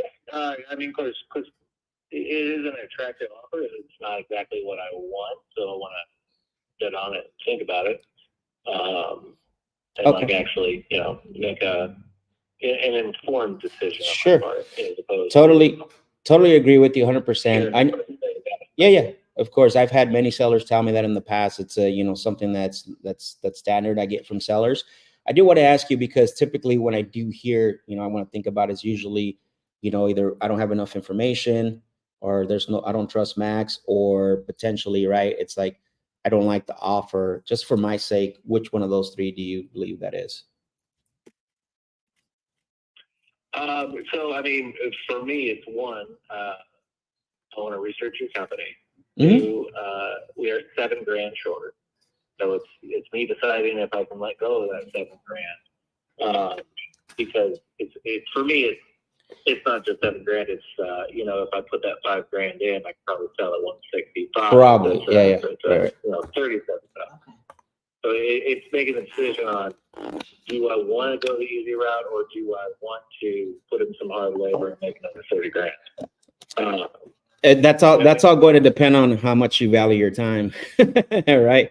When it comes to measuring that, because even though it's only $7,000, or $5,000 or whatever that is, but also we're not considering the time that it's going to take to really get it up to that 2024 standards. And I can tell you right now, with the interest rates being high, and this is just what we experience, we've had to give more concessions than ever, because people aren't just, it's not 2021, right, where people just wanted to buy a property because of low interest rate. People are being very picky. Just again, this is what we're seeing on our end, right, in different markets. So again, and really, $7,000, like I said, if you were to list it, just because you do have a value of 135, you're not really losing anything, because in reality, you probably end up paying, a lot more than that, when it comes to, if you didn't do the repairs. That's just what I'm saying. Yeah. No, I mean, really, it's a black or white type of either I'm going to sell it to you, or I'm going to do the repairs. There's not really a middle ground when I list it in its current condition. Correct. Okay. Well, I mean, you got $128,000 right now that we can get it written up. My underwriting team will start working on putting the funds aside, and we can open up escrow as soon as you say, let's get it in writing, and we can do that. Yeah. So let me sleep on it and give you a call tomorrow. I'll give you a call regardless of the decision. Right, we'll be hanging. That's why I was asking what your hours are. When you're typically in the office. Sure. I mean, so I'm like I said, this is my direct number. I can be, again in the office. I'm in the office. Anytime that you call me, it comes directly to me. So there's no like specific time. This is what I do. This is my full-time full-time job. It's what I do. So when I do this, let me verify. Give me 1 second here. I'm gonna verify your email really quick. Bear with me, okay? Let me see. Sure, go ahead. Let's see here. jfox3216@gmail. Got it. So jfox3216@gmail.com. Okay. So what I want to do is I am going to have my transaction coordinator put that offer together for you. And then why don't you and I tomorrow, let's schedule a call. Let's get on the calendar to get on a phone call. What time tomorrow, if you or me calling tomorrow to get on a phone call together, what time would you set that up on your calendar? I would say probably 3 p.m. right when we're talking now. Right when we're talking now. Okay, perfect. So let me pull up my Yes, 3 calendar. p.m. I'm gonna pull up my calendar real quick. Let's see here. I'm gonna move something around here just for you. All right, so I just put it on my calendar I'm gonna call you 3 p.m. your time tomorrow. So I'm gonna have my transaction coordinator so that way you can see terms and you can look at everything. And then by the way, if you want, look us up under our parent company as well, which is Green Elephant Development. So we're actually a development company too. That we're licensed contractors and all that too as well. So that way you can get an idea of who we are. So you're Green Elephant. Yeah, correct. Okay. Mm-hmm. Yep. So I actually had an offer from you guys before, and when I called back, the number was dead. Oh, really? Let's Yeah, go back to that now. that doesn't seem right. Yeah, no. So I had Josh with Green Elephant Development, and Okay. it was 989-465-2763, and they had an offer for me at 128.8 cash. Okay. And then you felt comfortable with the 128.8? Yeah, I did. Because Okay. I had 4 other local cash buyers come through, Sure. and they were all within a few $100s of it, but it was the highest, so I tried to give them a call back, but it was a dead number. Oh, wow. Interesting. Okay. Yeah, I don't know what happened there. I could tell you Josh is he's moved on and he decided to do some other stuff. And so I was here actually when Josh was here, or he was obviously I'm the one who's running the team and all that stuff. And I don't remember him mentioning this specific transaction. So that's why I was curious. I would have remembered. I'm pretty good at remembering all the transactions that we work with and negotiate. But okay, so obviously we got some history, which is good. You've already done your research, and it sounds like you're comfortable. So we'll definitely do that then. Let's go ahead, and I got you on my calendar for tomorrow, for 3 o'clock your time, and then we'll just go through the offer and get it done. Okay. All right, appreciate it. All right, Justin. Thank you. I appreciate the conversation. Have a great day. Thanks, bye. We had the number wrong, that's why. What do you mean? The first 3 digits were wrong. Of who? Of Josh's number. Josh had a 928 number. He did have a 928 number. Yeah, he said 929. I didn't catch that. All right. So here's what we're gonna do. Damn it! I wanted to get it signed on the spot. It's all good. Okay, so if these other buyers, local buyers, are coming in lower, Max, Lower than what? lower than what Josh gave him at 128.8. Which local buyers? He was saying his local buyers were a few $100s different. Yeah, but don't worry about that. You're kind of overthinking this. They're probably wholesalers too, right? Like, let's think about that. So we do have some very good buy and hold buyers in Toledo, which is great. I mean, look how we were able to sell. What was that guy's name? The property we sold that was really high, and he had the tenant. Remember, he wanted the tenant to pay. Yeah, Tim. Tim, yes. Remember, his property was really high. Yeah. And we ended up finding some buy and hold buyers, and there's a lot. And when we have one guy that's in New Jersey that's buying in Toledo. Okay. Yeah. So I think obviously it's not ideal, but looking at it at a standpoint, you're looking at $1,400 a month, right? For rent. Yeah, I'd say, there's a few. So there's one, it's winter right now, so it's kind of hard to know, like how much are they going to be moved. But there's one for $1,200, there's one for $1,500, and another one for $1,400. Yeah. I mean, there's also smaller ones that are going for less too. It's not going to be a home run deal by any means, but however, it's going to be, I think it's going to be a deal for a buy and hold Yeah. situation. Doesn't need any work. It's rent ready. Yeah. And so and I get it. Like, I'm not trying to dismiss the whole fact that the local buyers were a little lower, but those are probably wholesalers as well. Okay. You know what I I mean? just take that kind of stuff into consideration. Like, okay. I do, but I always think about like they're doing what we're doing, right? Yeah. Everybody wants it real cheap, but then you have buyers that are not. They're usually working with agents, and they're looking for a rental, potentially a rental property. So that's the way I look at it in the standpoint of maybe when we do again. If it wasn't Ohio, I would definitely not be comfortable. Okay. Yeah, but because it's in Okay. Ohio and it's in Toledo, Mm-hmm. I mean the rentals in that area are crazy hot. So Okay. we'll walk them through the contract tomorrow. So do we need to, you want to send it tomorrow? Yeah. Okay. Yeah, we'll send it tomorrow when we get on the live call. We will send it, and then what I'm gonna do is, and then Brooke's gonna call him Okay. to go through the contract. Cool. Is that our dude, by the way? This guy? I have no idea. Okay. Listen, no. All right. Any questions? What do you guys think of that call? Any questions? That Any was good. feedback? I mean, we did the whole dance, right? It wasn't like a high stakes One poker of my game. favorite parts was when you said, okay, so in the past when sellers are saying that they're gonna call me back, it's because they have these few options. Which one sounds more like you? Yeah, because Love that. cool. Yeah, I mean, right? It's like, hey, usually when someone says they got to think about it, typically it's because of these three things in my experience, right? Number one is there's no trust. Number two, you don't like the offer, or you just don't like me, Yeah. could be with the trust, but they're not always going to say you because they're going to be embarrassed to say that, right? And some will. I mean, you never know. You will run into somebody saying you, but they're typically always going to default to the offer. So But I then mean- he said, I want to look up your company. sure. So he gave an extra piece besides just offer. We're off 7,000. Yep, exactly. Okay. Exactly. Okay. What else was good? There was a couple of things that was good. What else, Brookie? Um, Told you would have locked it up a long time ago. Yeah, of course. But remember, Jermaine, we want to play the whole. Yeah, I agree with you 100%. I like to play the whole dance, right? You can't just meet someone at the bar and be like, let's go home.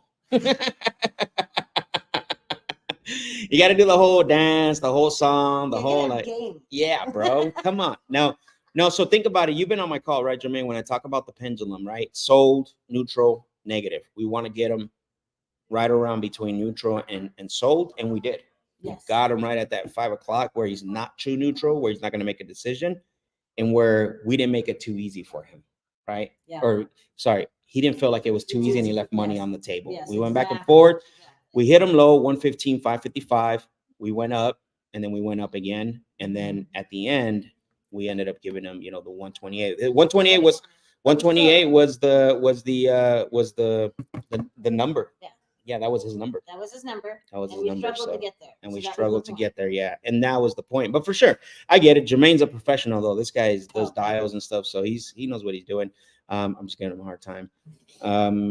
What else? Stephanie says, so what if you don't have a company? What do you mean you don't have a company? Oh, because he's asking, I want to search your company. Oh, got it. This is why it's important to network.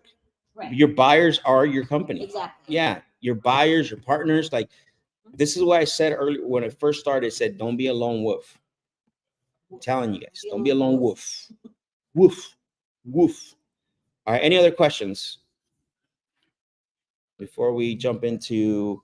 Advertise the JV split percentage. Oh, got it. He says, meaning I knew you were gonna lock it up from the beginning. Got it. Oh, all And right. that guy's always showing love. Yeah. Jermaine's a cool dude. I was part of one of his training he did a while back. And he's a grinder too. He's always on the phones. So, but yeah, Stephanie, going back to your point, like, and make sure that you're networking, make sure that you are, you know what I mean? Like, that's so crucial because it's going to help you. Right. And I know, like, I've had people tell me, like, how do I share a third party story? Because I've never had that experience. And so, like, it's like, I've well, heard. your buyers. Yes. Yeah, I've heard, Mhm. your buyers. What did he say? Use my company or Max company. Yes, sir. That's Absolutely. Stephanie said, how did you know how low to start? So we find our MAO, which is our max allowable offer, and then we drop it by 10 to 15,000. Right? Our max allowable offer was right around that tight deal was going to be 132.5, right? That was without us making money. That's we without us wanted- making we money, really yeah. wanted to be at 125. Yeah, our goal was to be at 125. But that's with us making 10K. Yeah. Yeah. So we made the adjustments on a few numbers, and then we decided to go go with that number of one. We dropped it by, in this case, by 10,000, because the 15,000 would have probably been too low. He would have hung up. So we dropped it from 125 to 115. Notice I gave an odd number as well too. 155, $555. So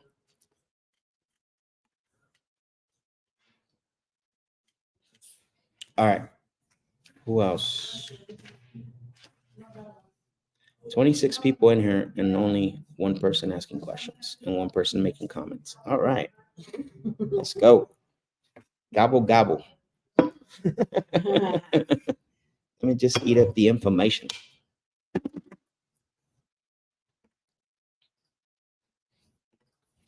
So that's our 6th contract out. And tomorrow we are going to get that thing signed right here in front of you guys.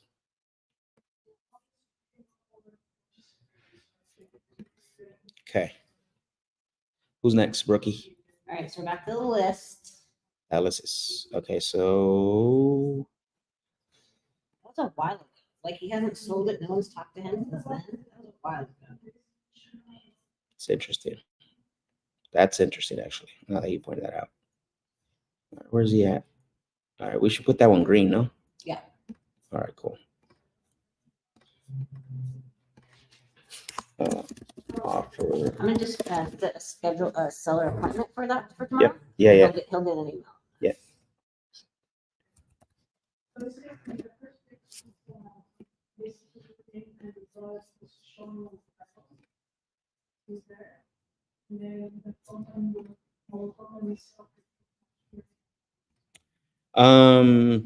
They're asking if we go live every day. Well, our goal is to go live Monday through Friday for the month of January. So yes, sometimes we have sound issues like this week we had sound issues on Tuesday, and then I wasn't here Monday. So yes, that's our goal, to go live every day. So Sam said, I'm driving, love hearing your calls, Max and Brookie. Everybody's calling you Brookie. We should tell a story where I call you Brooke with an E. It's Brooke with an E, by the way. That was the first thing she told me in our meeting. Yeah, She looked at it and she said, hey, it's Brooke with an E, okay? And I'm like, all right, Brookie. So I started calling her Brookie. So I think what we do, because we could do the one click now, huh? Yep. Nice. Okay, perfect. So then we'll wait till tomorrow. Yeah. Because we'll send it to him. Okay, so I'm not sure if this is a house or not. What is that? No. This is the spot it gave. But it says house. Okay. Am I calling? Let's go. It's Brookie's turn.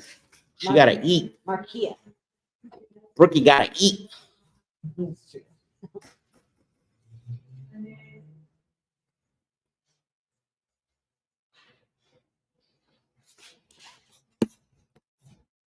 Why do you give odd numbers for offers? Because it just, it sounds like you've done your work, your homework. It's details, right? Like, man, this guy is offering $555 with 33 cents. Like, you narrowed it down to that dollar. Strategy. I said this earlier. Strategy, right? So unless you got leads to burn, no strategy. Just wing it. Just go. What do you want for the property? 3 seconds into the call. Right? Yeah. What do you want for the property? Yeah, that number won't work. Bye. You got thousands and thousands of leads to do that and burn a hole through your pocket. then you're more than welcome to do that. But you give it on number, it means you're taking time, you're using strategy, all that.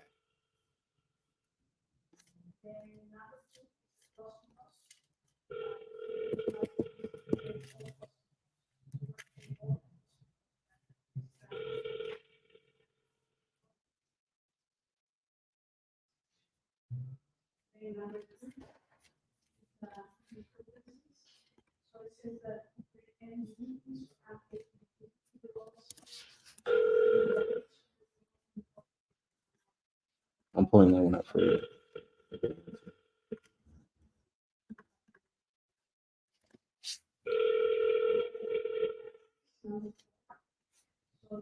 Oh, wait. What did I just talk to? Hello, hi, Markia. Yes, this is Brooke. I'm calling because I have your information. You had filled out some information online about your interest in selling your property on Ira Road. Okay, great. Well, I appreciate you confirming that. I'd like to see if I can go through some follow-through questions with you and be able to qualify the property for an offer. Is that fair? Okay, great. Thank you. Okay, so I'm actually trying to pull up my notes here real quickly. So sorry. Oops. Okay. All right. And then let me ask you this. Can you verify how many bedrooms and bathrooms this is? 3 bedrooms, 1 bathroom. Okay, perfect. Thank you. And is this your primary home or is this a rental property? Neither. I inherited when my mom passed. Oh, man, I'm sorry to hear that. Okay. Got you. Was that recently? A couple years ago. Oh, okay. Got it. So you've had it for a couple of years. Has it been vacant that whole time? Yes. I lived in it for a little bit and then we moved out. I lived in it for about a year or two. Like 4 years ago, I lived there for a couple of years and then moved out. Got it. I Okay. realized that I needed a whole lot of things that I couldn't do for it. So Okay. I had to move out because everything started breaking. I see. Okay. Got it. That's not fun. Okay. So then you moved out, so you just kind of just decided to let it sit for a little while and weren't able to move forward as far as selling it at that point?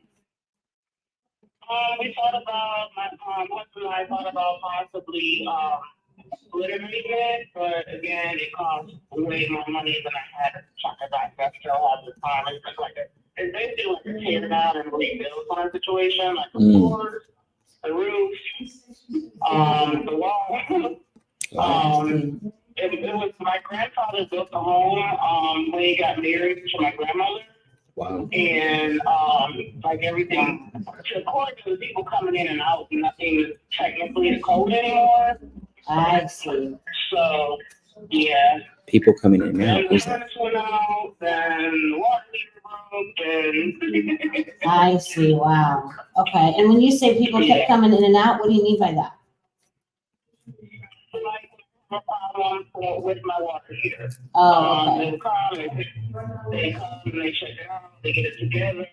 Then a little bit later, the same thing would happen, and after a while, actually, gas company came and checked it out, and they said to me the reason is because it just needs to be replaced. Got you. Okay. Yeah. Okay. So then it wasn't too bad for the summer without going without hot water, but you know how it goes. Oh, geez. Yes. Then, yeah. Then the furnace went out, so yeah. I see. Okay. And how long has it been since you've been inside? Wow. It's been a couple years. Oh, wow. So it's been sitting there a couple of years. So it really is a situation that needs to be scraped. Right. I did have a friend of mine go in and just basically gut it out. There's no reason. Yeah. Got it. So when you say gutted it out, what did they do? They just took out all your things, or what do you mean by that? I don't know how to get it that happened. I think he just completely gutted it with a point where it's just like walls. Got For the you. most part. Yeah. Okay. Gotcha. So let's see. Do you know how the foundation is? The foundation is awesome. Okay, got you. Okay, well, that's good. All right. Well, here's what I'd like to do. When you do, it's a cool. Oh, yeah, that's not fun. Gotcha. Okay, well, when you do decide to sell the property, and not necessarily to us, but obviously somebody you feel comfortable with and trust, is there going to be anybody else that's going to have any input on the sale of the property, or that you would need to consult with before you accept an offer? No, just me. Okay, got you. All right. I asked that just because I like to make sure I can answer everyone's questions if there's anybody else involved. So, okay. I did know this happened, but I did find out that my mother did one of those like reversible loans or something. So more or less, if the property gets sold, then I just owe the city or whoever $2,000. That's for similar timeline to sell it because usually it's 12 months after passing. So did they give you a timeline on in which to sell it? Because usually there's only a little bit of time after passing that the reverse mortgage would be basically taken care of. Yeah, it would be taken out. No, the city told me that it didn't matter, just whenever.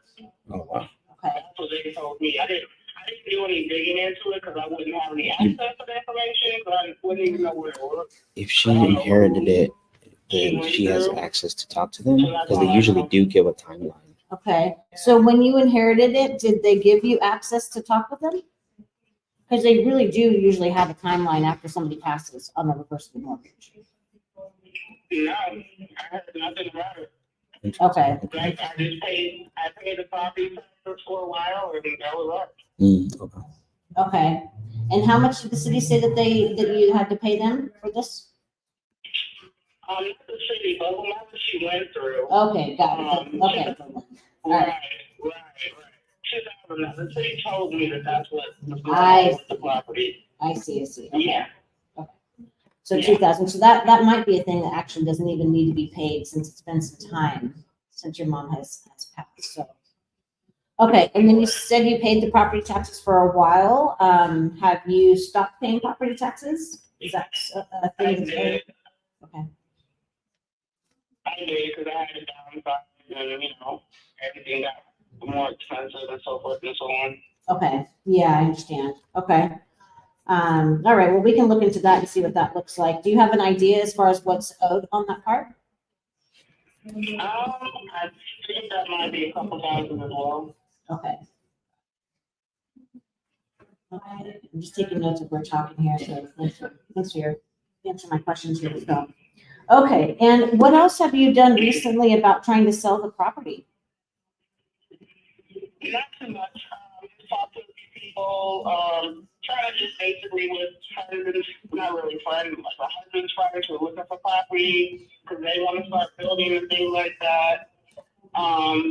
No one's really been interested. The only person that was interested was there's a guy who pretty much wrecked most of the other homes that the kids I grew up with, their parents passed and they sold the property. I was thinking about him, but at the time we were thinking about it, we were like, well, maybe we can renovate it, and then it just kind of spiraled. Okay, got you. Okay. And you haven't talked to anybody else, like an agent or anything like that, about, trying to get an idea on even listing it or working with a realtor on that?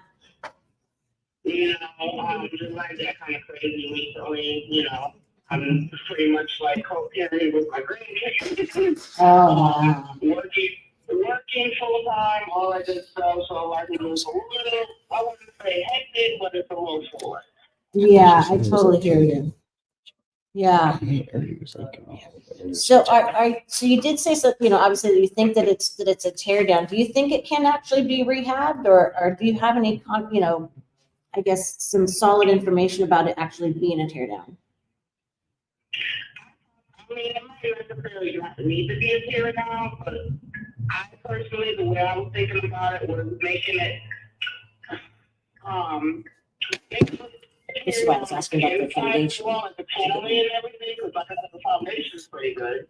I just wanted to, basically, because it's all concrete, so, tear down and add on to the concrete. Yeah, I hear you. And it definitely needs a new roof. Yeah. Yeah, okay. So, It needs everything besides the foundation. yeah. Okay. Yeah. Got it, okay. I mean, it's pretty old. Like my mom was born, well, she was second to last child born in the house basically, and she's born in '54. I'm pretty sure that my grandparents got married somewhere around the 30s, possibly 30s or 40s. So that was around when it was built in 1940. So it's pretty old. Yeah, I hear you, for sure. Okay. Okay, well, it definitely sounds, go ahead. I was gonna say I didn't know the home had problems, of course, until it was my turn to actually live there. Right, yeah. Looks fine until you start to live in it and experience it, basically. Right. Yeah, a lot of things that look great. I got you. Okay, got it. Well, it definitely sounds like I'd like to talk with my underwriting team here and see if we can start put together an offer and get to something that you can depend on. So may I share with you a little bit more about how the rest of the call goes before I do all that? Okay, and I appreciate you taking my call. Usually it takes maybe 5, maybe 10 more minutes to go through everything. But I know in the past from others who have sold to us, a lot of times, they're usually looking for a few things. One is how much they would be getting, how soon they'd get their money, and how our process works. Is there anything else that you'd be looking to learn as well outside of that? No, not really. Okay, perfect. Okay. And obviously we don't, buy every property from everyone that we talk to. So we want to, get all the information here and make sure we can get to an agreement and get to an offer you can depend on. Is that fair? Yeah, that's totally fine. Okay, good. And naturally, if we do discover that we want to work together and we can come to an agreement, for us, that would mean that we'd want to put everything in writing. Does that sound okay to you? Yeah, that's totally fine. Okay, excellent. Okay, so obviously we got the idea that it's been vacant for a while, needs a lot of work here. What's your time frame in which you want to close this? What are you looking for as far as that goes? As soon as possible. I mean, I'm not leaving, so as soon as possible. Yeah, okay. It's kind of pretty typical for us as company policy to usually do a 30-day or sooner close. Do you think that's workable for you? Yeah, totally workable for me. Okay, good. All right, perfect. Okay. Well, thank you for kind of giving me all that information and really get an idea as far as what the condition of the property is. Can I place you on a brief hold here? I'd like to actually have my underwriting team take a look at this here, and I want to give them all the information. Can I put you on hold for about 60 seconds? Yeah, no problem. Okay, great. Thank you. So my concern is scraping in this kind of area. This is what I was saying about Ohio. If you get a property that's completely like this situation, doing a scrape is not a good idea because it costs too much more to build. But we have a foundation. Yeah, we have foundation, but also it sounds to me like she could rehab it, or it could be rehab, excuse me. But now it becomes a situation where, hey, this thing's probably going to be just like this one that sold for 25,000. You know what I mean? So it becomes a situation where it's like less than 20 grand on the offer. Yeah, I'm thinking she's probably going to take 6,000 for this.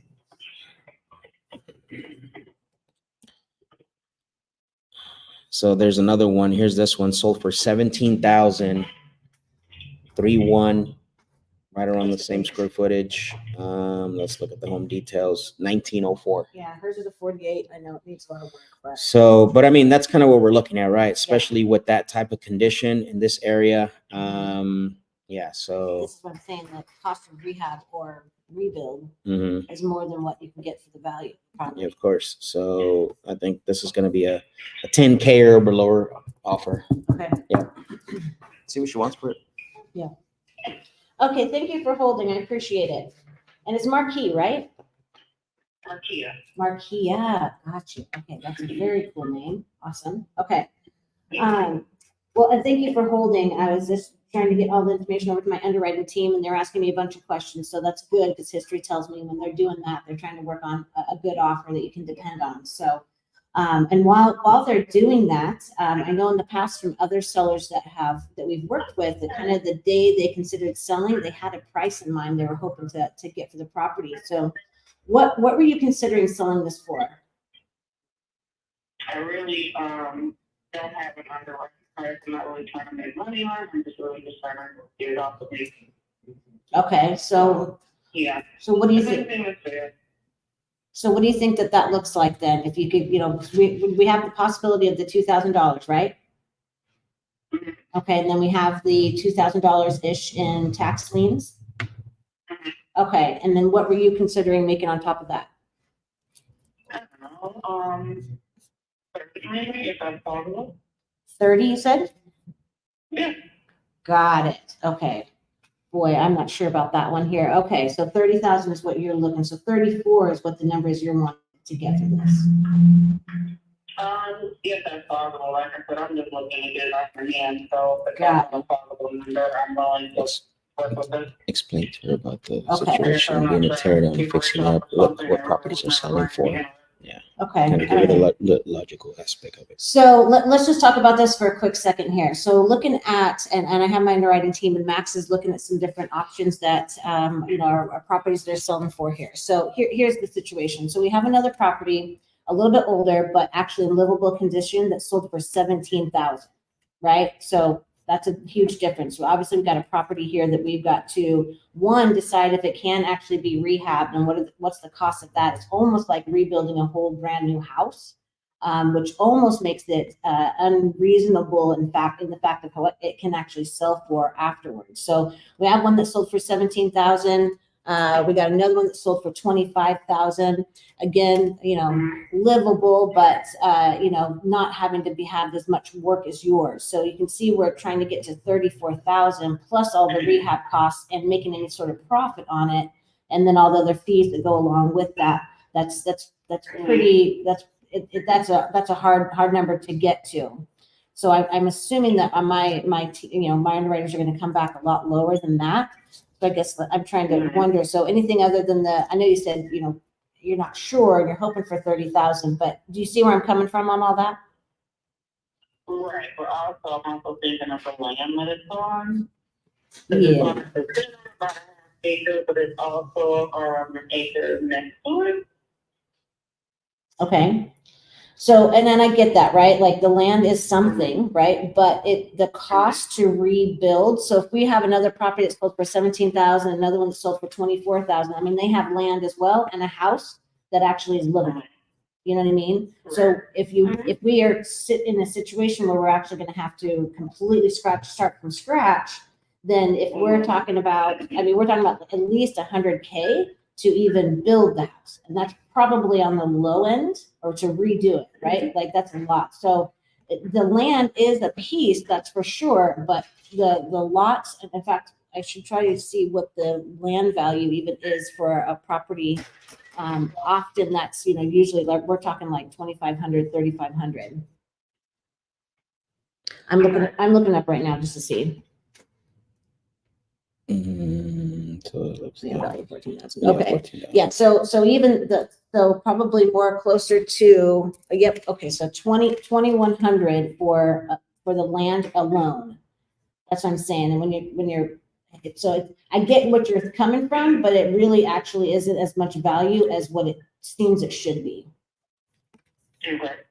So that's where we need to see. So if I can't get that 30, so 34K, I'm assuming that you wouldn't look at any other offers other than that. Like I said, I'm willing to listen. Mm-hmm. See what sounds possible. I'm very I'm patient. I'm reasonable. I'm not, Yeah. And I appreciate that. That's great. Okay. All right. So let me put you on hold for a quick second here and get right back to you. Yeah, this is the challenge with this area. You know this. You've worked this area a lot, Yeah. so it's like, like you could say, oh, we got one that sold for 122, but let's be realistic. Like, all the work, and it's a fourplex, 5plex. Oh yeah. What? Yeah. I don't know. 5plex. I feel like it would. We can. I don't know. Just tell her.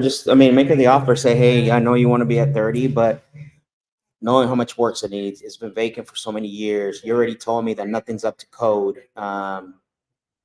Lay out those facts and then say, honestly, the offer is like 9,000. Okay. Yeah. So lay out those facts. and then make it the Facts offer. are how much the, it's not up to code, how much the property. Yeah, look, is and sold. just say, hey, look, I understand, obviously my underwriting team is just running numbers. They're not in the conversation with us. I told them where you want to be at, but you have to also understand, I know you want to be at 30, but we have, obviously we have a property that could be a tear down, but could also be rehab. Everything's out of code. It's been vacant for a while. So really, in order to feel comfortable for us to even, try to do something with this, the offer is way super low, which I set the expectation of, and it came in like at 9,250. Okay, are you there? Thanks for holding, Markia. Yes, ma'am. Okay, perfect. Okay. All right. So I'm just talking to my underwriting team here, trying to gather information so we can, see if we even have something we can work with here. And I understand you're trying to get some money out of it. I mean, obviously we talked about the fact that it could possibly be a tear down or even rebuilding, from scratch or really from at least the foundation. Excuse me. You already had mentioned to me that it's been, it's out of code, everything there. And then it's been vacant for quite some time. So, generally speaking, that just makes it a property to dilapidate even more and further, not being living in the home. So I understand what you're trying to do, trying to get to the amount you want. But really for us to be able to see if we can even do something with this, I mean, we're a heck of a lot lower than what you're wanting to do, but they came back with, $9,250 net to you. Okay. Oh, excuse me. Am I able to think about that? Get a little bit of time to think about that? I mean, I asked me what, let me ask you this, what would you need to think about there and for that? Just maybe if that's something that's okay with me, just give me like a day to think about it. Okay, how close to that number do you think you could get that you'd feel comfortable with? Like I said, I'm not positive yet. Like I said, just give me a day to think about it and consider it. Mhm. Like I'm on my way to work right now, so You're on your way to I'm gonna work. call you back. Yeah, I can give you a call back for, I mean, give you a call back tomorrow. Let me put it on the calendar. Okay, why don't I do this? Because I definitely take these calls seriously. Why don't we put on a calendar to give you a call tomorrow? What would be a good time to follow back up with you? I would say probably about noon. About now? Okay. No, I'll say noon. Oh, noon, sorry, excuse me. Okay. Yeah. Okay, I can do that. And then how far away are you from the property, Markia? I want to say maybe about a couple of miles. Okay, good. Okay, perfect. Okay, so, all right, so I'll give you a call at noon, and then, let's see here, we can just kind of talk this through a little bit more, and see if we can get to an agreement, we can make this thing work. All right, thank you so much. Okay, thank you, Markia. Talk soon. Okay, bye. She didn't say no, which is a win. Yeah, she didn't say no, which is a win. Always when they say no or you're crazy or no, don't Right. or hang up, that's a win. Right. But obviously, and she knows. I mean, realistically, when she said 30, she's shooting for Yeah, the I'm like, moon. Like, Damn. Yeah, she's going for like yeah, 2K. she's shooting from the moon, and I get it. There's sentimental value, and we take that in consideration. But at the same time, like, the numbers are the number. The numbers are going to be the numbers at the end of the day. Kind of like how you told that seller the other day. Remember when she's like, "Well, will people buy because because they feel they want to buy the property?" And that's like, yeah, but we're not the feeling type of people. You got to understand. You're an agent yourself, and the numbers have to make sense. And then what did she say? Oh, yeah, you're right, Brooke. You're right, Brooke. I'm a numbers girl. Yeah, I'm a numbers. So again, she didn't say no. She didn't like cussed at you and said you out of your dang mind, nothing. Trying to be nice and reasonable. Exactly. So there's nothing to really that she can do with this property. Right. So it's like, maybe a good thing would be to see if she has pictures of it. I mean, she hasn't been there in a long time, so I doubt it. You know what I'm saying? But we cannot pay more than 10 grand for that property at all. Yeah, we can't. Yeah. And I think that's even the likelihood of us trying to move this is, there's a challenge there. It's not a win. No, but that one that sold for let me go back here. The one that sold for 17,000 that I pulled up on, that's actually that's for sale right now for 33 as is. See this? Yeah. It's bad. Like, so it's for sale for 33, right? So somebody bought it at 17, and then they're putting it on the MLS for 33,000, which that's crazy, super high, right? Been on the market for 30 days. Is this a flat listing? I just want to see if this is a flat listing. No.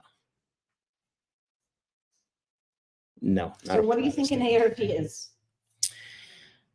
I think ARV is going to be, let's look. It's a great question, Brookie.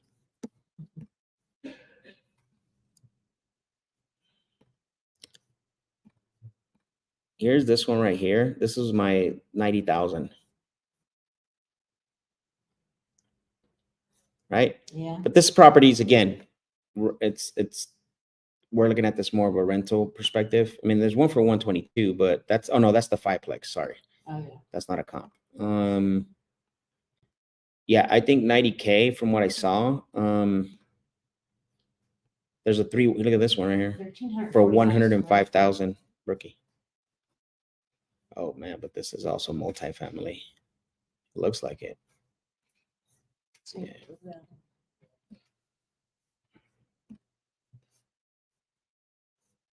Single family residence, but built in 1958, so sold for 105. So I think the 91 puts us a little bit more closer on that. So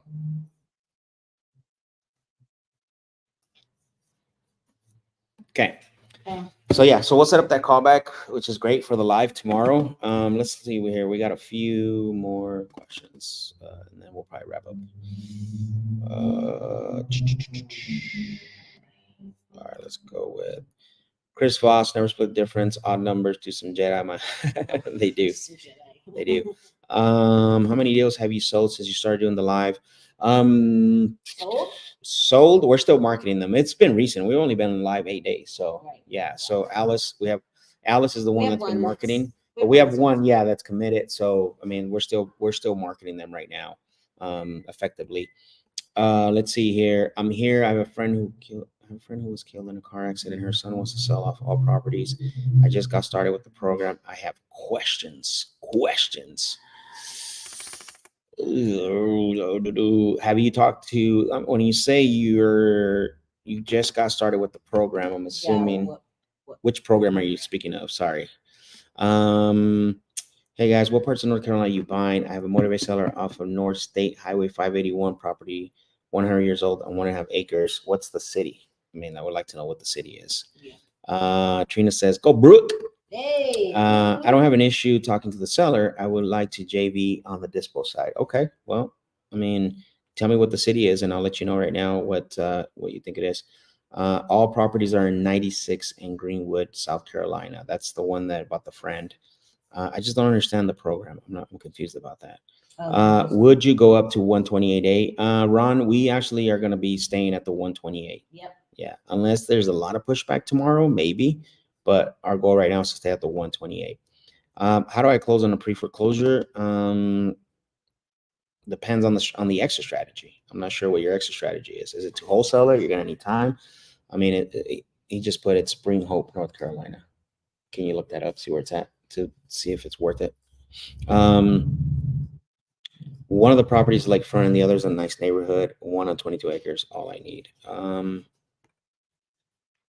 I've got a motivated seller in Spring Hope, North Carolina. Do you dispo deals in that? We're looking it up right now. Let's see, private, or I'll pause. Do deals with me. Okay, got it. Depending on your questions, you can reach out to your coach that reached out to you originally. If you want to drop the question there, I sometimes will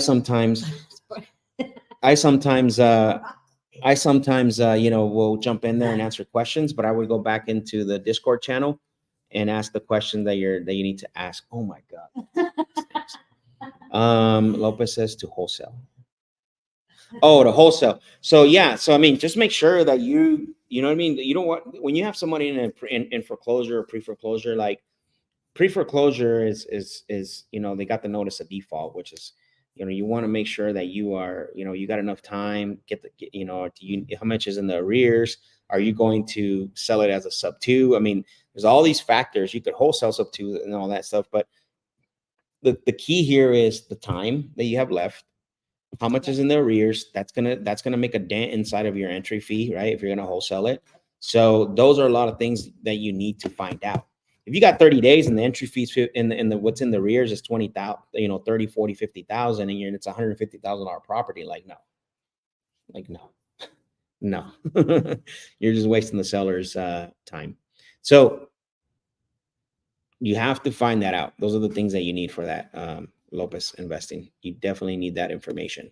So Go Spring ahead. Help is 38 minutes from Raleigh. That's cutting it long. Yeah. Usually we like to be 30 minutes from any major market, 38 minutes. I mean, I know it's only 8 minutes more. Send us the details. Go to sendusthedeals.com and send us the details so we can look at it, Digi Savants. So that way we can look at the details. Savants. Digi Savant.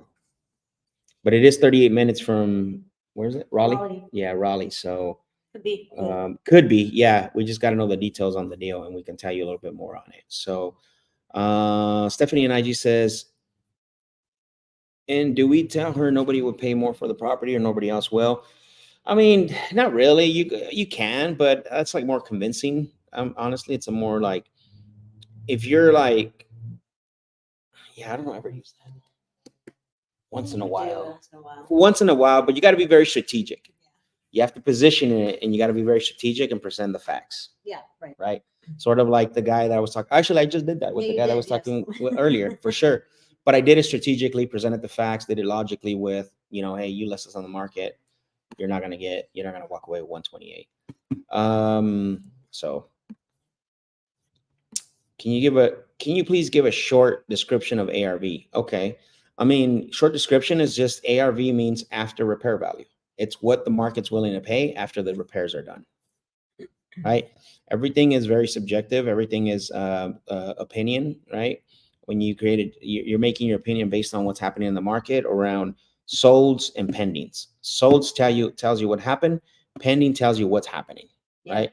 So, and listings are, what we want it to happen. So you got what happened, right? What's happened in the past, what's happening in the future. What's happening in the past is your solds. What's happening in the future, what's happening now is your pendings. And what we hope that can happen is your listed properties. Yep. So you have to be careful when you use comps for that. But yeah, ARV is just your after repair value. Cool. All right. So good ending. 2 great calls, 2 offers. Tomorrow we potentially have 2 walkthroughs on agreements. I think this was awesome. So I love what we ended up. We ended up in a bang. Excuse me. Your amigo Tony said, "Good stuff today. Answer some questions for me and things I ran into. Was there an update on the daily No, not today. For some reason I was having a hard time opening it up, and I was done with it. So An update on having it built. was there an update on the daily recon sheet upload? Oh, got it, Tony. Thank you for that. I will get an update, I promise, by today, and give you guys an update tomorrow and see where we're at. So cool. All right, well, we're gonna finish here. Exciting day. Again, make sure you're sharing this, make sure you're subscribing, make sure you're liking, give us a follow on IG, and make sure you give us a shout out to, there's my Instagram handle, there's Brooke's Instagram handle. We want to grow this thing. We are looking to provide as much value as possible, not only with our time. Again, we don't make you jump through hoops or loops or make you jump or make you sign, into any links, right? We all know the hassle of that. Right? Yeah. Nobody loves doing that. So we make it as easy as possible. You just go to YouTube. That's it. You go to Facebook. You go to my Instagram. Now that we're live on Instagram. So even though your Instagram numbers are going to go up, as far as if you're on Instagram live all day, they're going to be like, you were on Instagram for 4 hours today. Take a break. So I would recommend going on YouTube because you get to see and you'll get to experience a little bit more. But we really appreciate you all. And honestly, like I said, by you guys tagging us and sharing in your stories that you were on the show, you were live, you got to experience, and what was your takeaway, helps us out a lot, honestly. And we really appreciate every single one of you. Don't forget, if you want us to call your leads live, go to sendusthedeals.com, sendusthedeals.com. you have to watch the video. No listed properties. Right. No listed properties. No, call Bob, who's not the owner, but is a friend of the neighbor. Get No. some good areas. Exactly. And again, these are the 4 markets. You want us to focus on your leads and your deals, and you want us to move them. You want us to work on them is number 1, Arizona, which is our own market. Obviously, we're here. Number 2, North Carolina. You got any deals in North Carolina? Let us know. Number 3, Texas. But Texas submarkets are San Antonio, Dallas, Fort Worth, and then Georgia. We love those 4 markets that we're working in, right? Those are our main markets that we're marketing to. Yeah. And yeah, so go to sendasadeals.com, and basically if you want us to call your leads, go there. And that's it. It says you're welcome. All right, perfect. Brookie, anything else? I think that's great. Good Let's deal. go. So we'll see everyone tomorrow, same time. Remember, brush your teeth in the morning before you do anything, and we'll see you guys tomorrow.